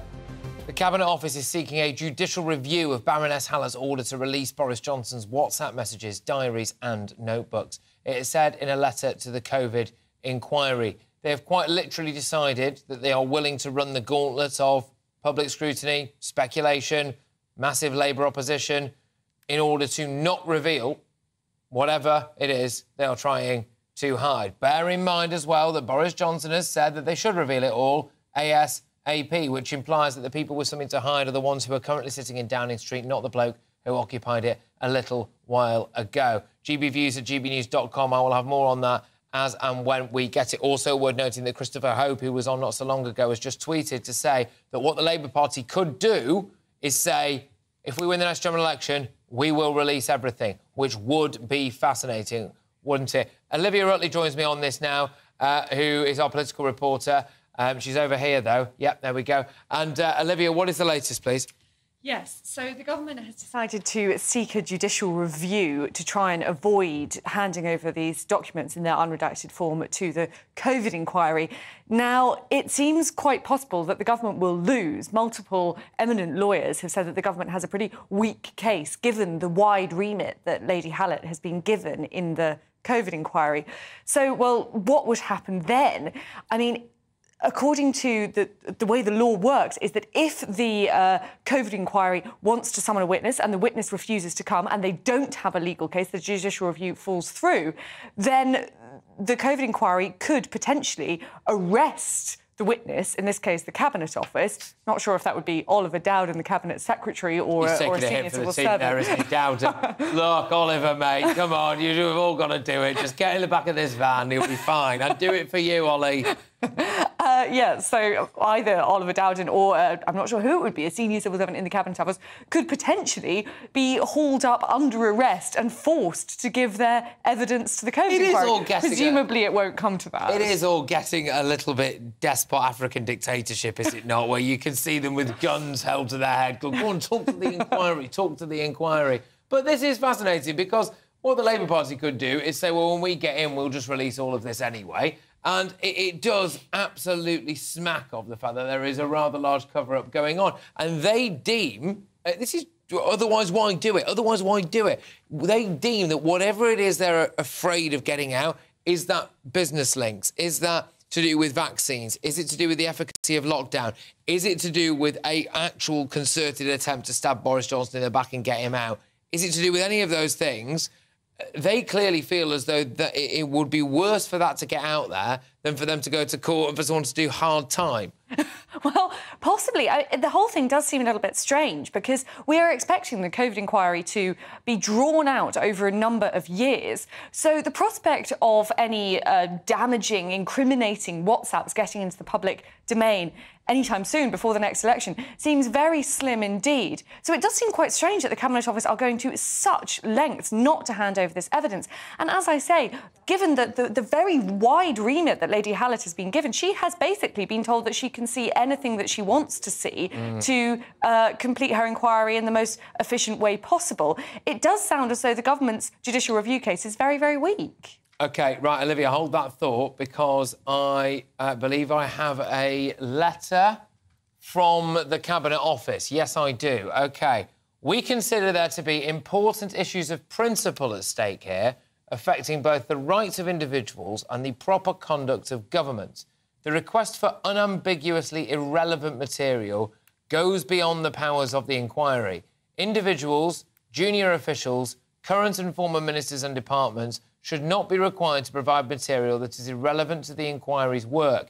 It represents an unwarranted intrusion into other aspects of the work of government. It also represents an intrusion into their legitimate expectations of privacy and protection of their personal information. Olivia, it was suspected that they would go after the privacy angle. Now, it is worth noting that that is a genuinely important point, OK? If indeed this is a deep-seated matter of principle for the Cabinet Office to not release all of this stuff, then they would have a point, Olivia, because it sets a very worrying precedent, I think, that if every single WhatsApp message or every single email or every single diary entry from a whole host of people that is just about what you're doing on Friday night, well, nothing, I'm supposed to be locked down, I'll see you down the street in 10, should find its way out there into the public realm. Well, yes, I mean, there are those in Westminster that are saying the reason why the Cabinet Office is so reluctant to hand over these messages is not because there is some sitting minister who has said something incriminating and they don't want it to be seen. It is that, as you say, it sets a dangerous precedent if inquiries are allowed to access all sorts of irrelevant WhatsApp messages. And you'll notice there was an interesting bit in there about the proper functioning of government. And this is something that James Eadie, the government's top lawyer, has been talking about over the last few days. What he's been saying is that there is a danger that, obviously, the way our government works is the government gives a view of collective responsibility. So when the government agrees on an issue, it will present a united face to the public. So, for example, when the lockdown laws were announced, all of the ministers, every government minister, will come out and say exactly the same thing. That is how the government functions. That's the only way it can possibly function. And then they'll throw someone under the bus later, yeah. Well, exactly. But behind the scenes, ministers could and should, James Eadie's argue, have robust conversations with each other where they disagree, and only by having those conversations can they reach the collective responsibility view.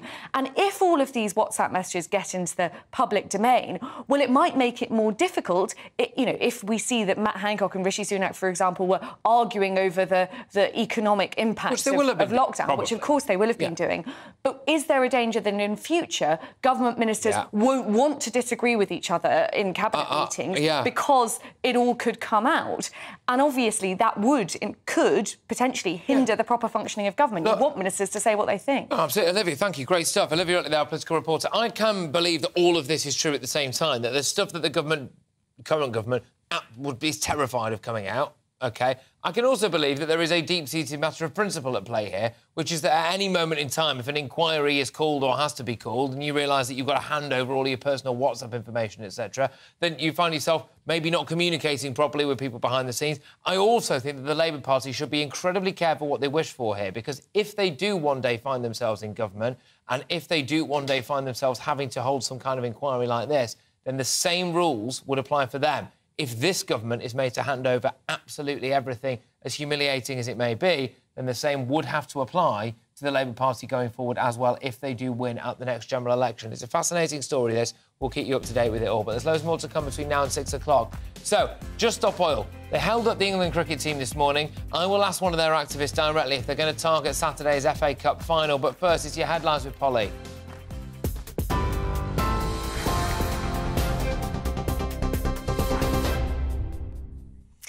Patrick, thanks very much indeed. Well, the top story this hour, as you've been hearing in the last few minutes, some breaking news. The Cabinet Office is seeking a legal challenge now of the COVID inquiry order to release the former Prime Minister Boris Johnson's WhatsApp messages. It was given until 4 p.m. today to disclose those messages between Mr Johnson and his advisers during the pandemic, as well as his diaries and notebooks. And last night, the Prime Minister said the government is confident in its position to respond to the COVID inquiry's demand for full disclosure of the private messages and papers.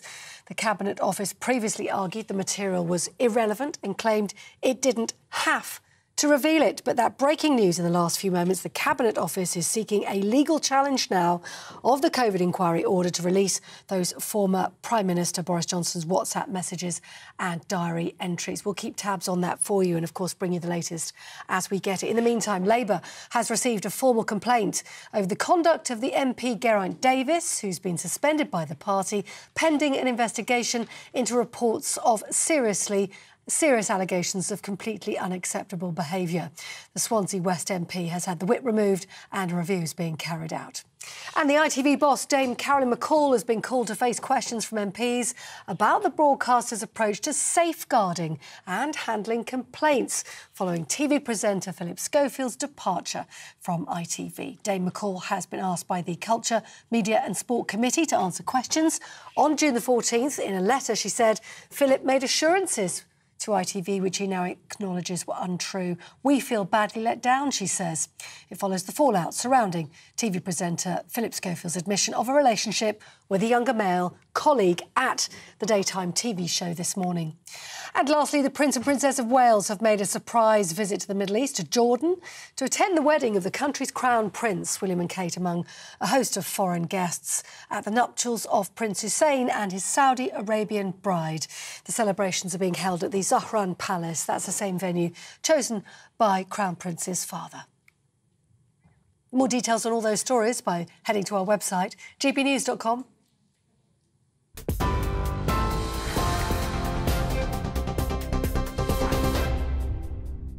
Direct Bullion sponsors the Finance Report on GB News for gold and silver investment.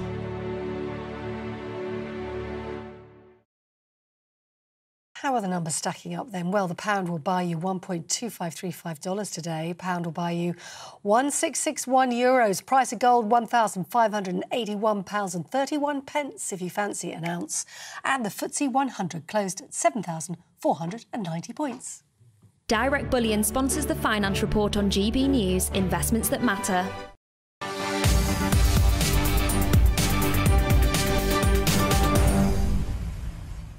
OK, so pay-as-you-go phones might be considered a thing of the past for some people. For those driving an electric car, though, pay-as-you-drive might become your future. You know, just as a basic rule of principle, all those things they told you wouldn't happen with electric cars, yeah, they're probably going to happen. Yes, so the government's being urged to charge electric car users 6p per mile road tax to make up for the lack of fuel duty they pay. If only someone had seen all of this stuff coming. The Resolution Foundation is warning the Treasury that it could face a £10 billion shortfall within 10 years unless it brings in new taxes on electric cars. I'm going to go now to a man who hates this stuff with a visceral passion. It's broadcaster Mike Parry. Mike, thank you very much. Mike, look, we could see this coming a 6p a mile off, couldn't we? Patrick, thanks very much for inviting me on your show to be able to give you an opinion on this. I don't hate electric cars. I just knew from the start, as I'm sure you did, that they are completely economically unviable. The amount of money the government takes from tax from motorists who put petrol or diesel into their cars each year is £24 billion. So all governments, left and right, said we've got to go, you know, eco, we've got to go green, and anybody who drives an electric car won't pay any tax. They've now discovered that that 24 billion quid is under threat. And so they've come in with this ridiculous notion that anybody who drives an electric car will have to pay 6p per mile. But the whole proposition is ludicrous and ridiculous. Electric cars do not work. It's a silly political ideology. It doesn't work in principle. and it doesn't work in practice. Yeah. Electric cars, remember, if it's a cold night and you're in an electric car, you can knock off 40 or 50 miles of how far you can go if you switch on your heater or put your headlights on. It's a ludicrous proposition. Electric cars are so heavy that some local authorities in this country, I think Nottingham's one of them, are having to restructure their car parks, their multi-storey car parks, because electric cars are so heavy, they might demolish the car parks if there's too many of them on one level. The tyres on an electric car disintegrate much faster than tyres on an ordinary car because the car is so heavy. And that makes air pollution around the roads that electric cars drive on much more difficult for people to breathe. The whole thing is utterly ludicrous. And I would say now, please rethink, scrap the electric car philosophy because it's rubbish and it doesn't work. And by the way, if only 3% of us in this country, in the UK, were driving electric cars in 10 years' time, we'd need to open at least one new nuclear power station to enable us to get enough electricity to fuel those cars. Yeah, it's almost like they went, OK, I tell you what, sell your existing car, which works, it's fine, and you can factor that into your daily lives. And when you really consider the environmental damage that what you are doing in your car alone is doing to the world, it's nothing. So, right, you sell that car, pay a load more money for an electric vehicle. We promise you it'll work out cheaper in the long run. Oh, what's that? We've whacked up your electricity bills, have we, and your energy bills? Oh, we have. Right, OK, fine. Oh, we're going to have to restructure the road outside, so your tax is going to go up. Oh, OK, all right, fine. Oh, well, 6p a mile, that'll be... I mean, what will it be next? Oh, how long's that battery going to last? Not that long, so you'll have to get a new one in a few years' time. Mike, this is just a giant con, is it not? The whole electric car thing is a giant joke on us. It came from the eco-warriors. We all got to drive electric cars. I mean, do people understand that an electric car, 1/3 of an electric car is the battery?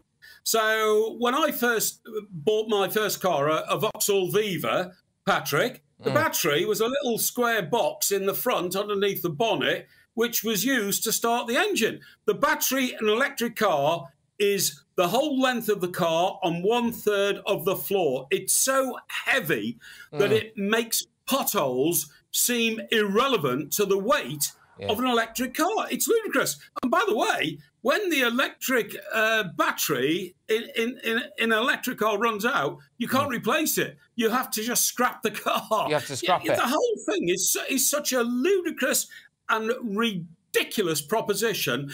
And by the way, and you know this, Patrick, in this country, the engines we use in cars which are normal, like petrol and diesel cars, are the cleanest in the world. And they contribute minimal damage to the atmosphere, to the way that we live and breathe. The whole thing is a preposterous, ridiculous political ideology, and it should be scrapped right now. Mike, thank you very much. Strong stuff as ever. The legend that is Mike Parry. Thank you. OK, look, action-packed final bit of this show. I'm going to try and squeeze it all in because there's going to be 80,000 fans, more than at Saturday's FA Cup final. But Just Stop Oil, are they going to ruin the day for everyone and find out why there is finally some pushback to these ridiculous diversity agendas going on in our films, on our TVs, in our theatres? I'm Patrick Christys on GB News, Britain's news channel. First and foremost, I am a GB News fan, and I was before I was working here. Just love the fact that we're asking the questions that a lot of establishment media won't ask. With a bit of a twist, we not only want to inform you, but we want to keep you entertained. It's worth the drive because you get in and the team's all ready and waiting, they're itching to go, and it's a proper little family. GB News is the people's channel. It's the audience that makes the programme sing. We're giving our viewers and our listeners a voice. I see the thousands of your letters, tweets, emails, you name it, coming in. Britain is broken. How on earth did we get into this mess? But more importantly, how do we get out of it? The establishment had their chance. Now we're here to represent you. It's time for something different. It's time for GB News. I'm very patriotic. I believe in Britain. Our best days lie ahead. Britain's watching. Britain's watching. Join us here on GB News. The People's Channel. Britain's news channel. Join me, Patrick Christys, Monday to Friday, 3 till 6. We tackle the day's news agenda like you've never seen before. It's high tempo, high octane, the most controversial topics, and the best guests. You will not be able to take your eyes and ears off it. I'm not afraid to ask the questions that you really want answered. 3 till 6 p.m, Monday to Friday on GB News, the People's Channel, Britain's news channel. I'm Andrew Doyle. Join me at 7 o'clock every Sunday night for Free Speech Nation, the show where I tackle the week's biggest stories in politics and current affairs with the help of my 2 comedian panellists and a variety of special guests. Free Speech Nation, Sunday nights from 7 on GB News, the People's Channel, Britain's news channel. Every Sunday from 11. Join Michael Portillo. There will be topical discussion, looking at the week before and the week to come. So kick back and relax at 11 a.m. on Sundays on GB News with me, Michael Portillo. GB News, the People's Channel, Britain's news channel. GB News has its own late-night paper preview show, Headliners, where comedians take you through the next day's top news stories. You don't have to bother reading the newspaper, we've got it covered for you. Headliners, every night at 11 p.m. and repeated every morning at 5 a.m. We won't send you to sleep like some of the other paper review shows out there. GB News, the People's Channel, Britain's news channel. Join me, Camilla Tominey, on Sunday mornings from 9:30, taking the politicians to task and breaking out of SW1 to see how their decisions are affecting you across the UK. Bursting the Westminster bubble every Sunday morning, only on GB News, the People's Channel. Britain's watching. Monday to Thursday nights on GB News. At 6, it's Dubes & Co. 7 o'clock, Farage. At 8, join Jacob Rees-Mogg. And at 9, Dan Wootton Tonight, followed by Headliners. On TV, radio and online. This is GB News. Westminster is going around in ever-decreasing circles, followed by the media. Britain is broken. How on earth did we get into this mess? But more importantly, how do we get out of it? Join me at 7 p.m, Mondays to Thursdays on Farage. Here on GB News, we will have open, rational debate. We've got to work out how Britain moves forward from this. Join us here on GB News, the People's Channel. Britain is watching.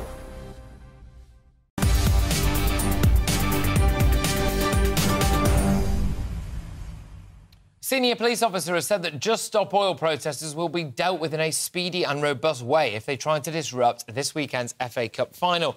Just Stop Oil have targeted a number of sporting events, including the World Snooker Championship in April. Last Saturday, they were on the pitch at the Premiership Rugby Union final at Twickenham. And today, the England cricket team's bus was blocked on the way to Lords for a test match against Ireland. Joining me now is Just Stop Oil spokesperson, it's James Harvey. James, thank you very much. Great to see you. So, are you going to disrupt the FA Cup final? Yeah, thanks for having me on again, Patrick. Good to speak to you again. And honestly, look, I'm a spokesperson. They don't tell me stuff like that because I'm too much of a gossip.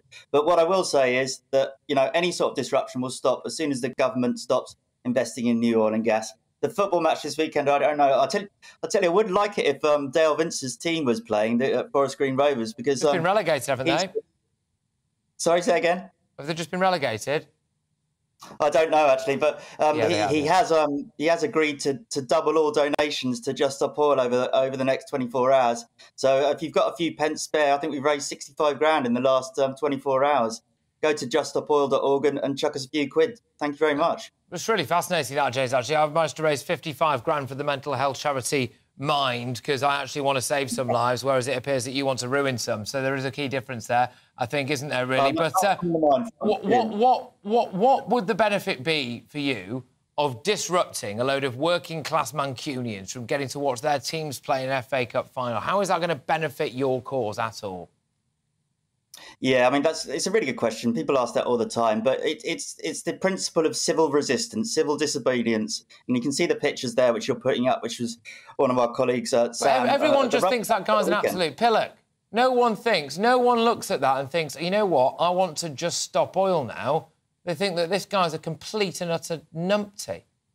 Oh, but it does get the discussion going, doesn't it? It gets the discourse going. It creates that tension which allows discussion. James, you understand? The thing is, The only people who really have you guys on a huge amount of times, OK, is us and maybe one other outlet that I won't really name. And you get an absolute kicking. And you get an absolute kicking every time. I mean, it is a ridiculous strategy. You go, yeah, we've got people talking about you. I mean, washed-up, drug-addled celebrities from the 90s used to say that, didn't they? Oh, any publicity is good publicity. Well, it says it's not, is it? Well, look, it's getting things discussed. We've got every UK political party, apart from the Conservatives, now agree that we need no oil and gas. The scientists are telling us, the UN are telling us, agencies around the world are telling us. It's just the Conservatives that seem to be behind on it. So hopefully when Labour get into power next year, we'll see an end to all these new oil and gas plans that the government wants to push ahead within the North Sea. So these discussions, these actions are getting it into the public consciousness. And that's the really important thing that we discuss this. You come on and push this message. Are you yourself doing things like, you know, sitting down in roadways, gluing yourself to stuff or what? Look, there's all sorts of different ways you can support. I will be down in London in a couple of weeks' time. Because James, the thing is, James, it's a matter of time, isn't it, before one of the people who listens to your message as the spokesperson walks out into a road and gets run over and killed or beaten to death or falls off a bridge or something like that. And will you feel responsible for it? Because I can't help but notice you appear to be back in your rather lovely house in Norwich. Is it where you work as a project manager? Is that right? And there are people... Bring that up again. I'm in a different room today, though, Patrick. I thought you'd give you a different room. View, but... That's right. No, of course. I imagine it's got lots of rooms, probably. But anyway, you know, you got a nice cushy job as a project manager, but someone will listen to what you're saying and they'll walk out and they will take all the risk, won't they, James? I mean, have you been arrested as a result of these actions, Just Stop Oil, or not? I've been involved with actions both with Extinction Rebellion in the past as well as Just Stop Oil. I haven't personally been arrested. Often I'm behind the camera on these things, but it's always a possibility. We go through lots of training to ensure we really stick to our non-violent discipline, the peaceful discipline. And it would be awful if anyone is hurt, obviously, but... would you not feel some responsibility for that, James? Would you not feel some responsibility? You are like a puppet master sitting here telling people to go out and do things, and you're taking none of the risk. You just get to sit back and watch it, don't you, really? Meanwhile, someone might get seriously hurt. Someone might get a criminal record, you know, but you don't care about that, do you? Oh, I absolutely do care about that, and I will be down in London myself. Why don't you take the chance yourself, yourself? As I said. But James? What I care more about is not doing anything. Do it yourself. Go on. Sorry, say again? Why don't you do it? Go on, you take the risk, mate. Practice what you preach. Don't send some poor undergraduate who's possibly suffering, as indeed some of the members of Just Stop Oil that I've spoken to, who are suffering from mental health problems. You send them out there to go and get a criminal record and destroy the rest of their lives, and you sit in a massive gaff in Norwich. I wish I did have a massive gaff in Norwich, but as I said about 3 times so far, I've already been down to London on the Slow Marches. I'm going down again in a couple of weeks, and there'll be other actions coming up in the future, which I do feel a moral responsibility to get involved with. And people can support us in any way they like. They could be joining us on the marches, or they could be speaking about us to their friends and family, or indeed donating to juststopoil.org, as we said earlier. What kind of projects do you manage, James? All sorts of different ones. It could be IT ones, it could be governance ones. It really varies depending on what my company requires of me. But it's an interesting job. OK, fancy. You've obviously got a lot of time on your hands. James, thank you. James Harvey there, Just Stop Oil spokesperson. Right, OK, look, I've probably only got about 30 seconds for this. Not sure if I've even got time. But a Conservative film critic has declared war on woke. James Carrick has set up a website which tells people if a film is worth watching or if it's too woke. Well, how long have I got? Well, I've obviously not got time for it then, unfortunately. Well, there we go. Thank you very much, everybody. I was going to talk to Darren Grimes about that, but I'll have to get him back on tomorrow. Look, it's been an absolute rip-roarer of a show. Jubes & Co. is up next. Michelle Dewberry will be lighting up your screens for the next hour. Thank you very much, everybody who's been watching and tuning in. Make sure that you stay tuned, because we're probably going to get a little bit more breaking news in relation to that COVID-19 inquiry, aren't we?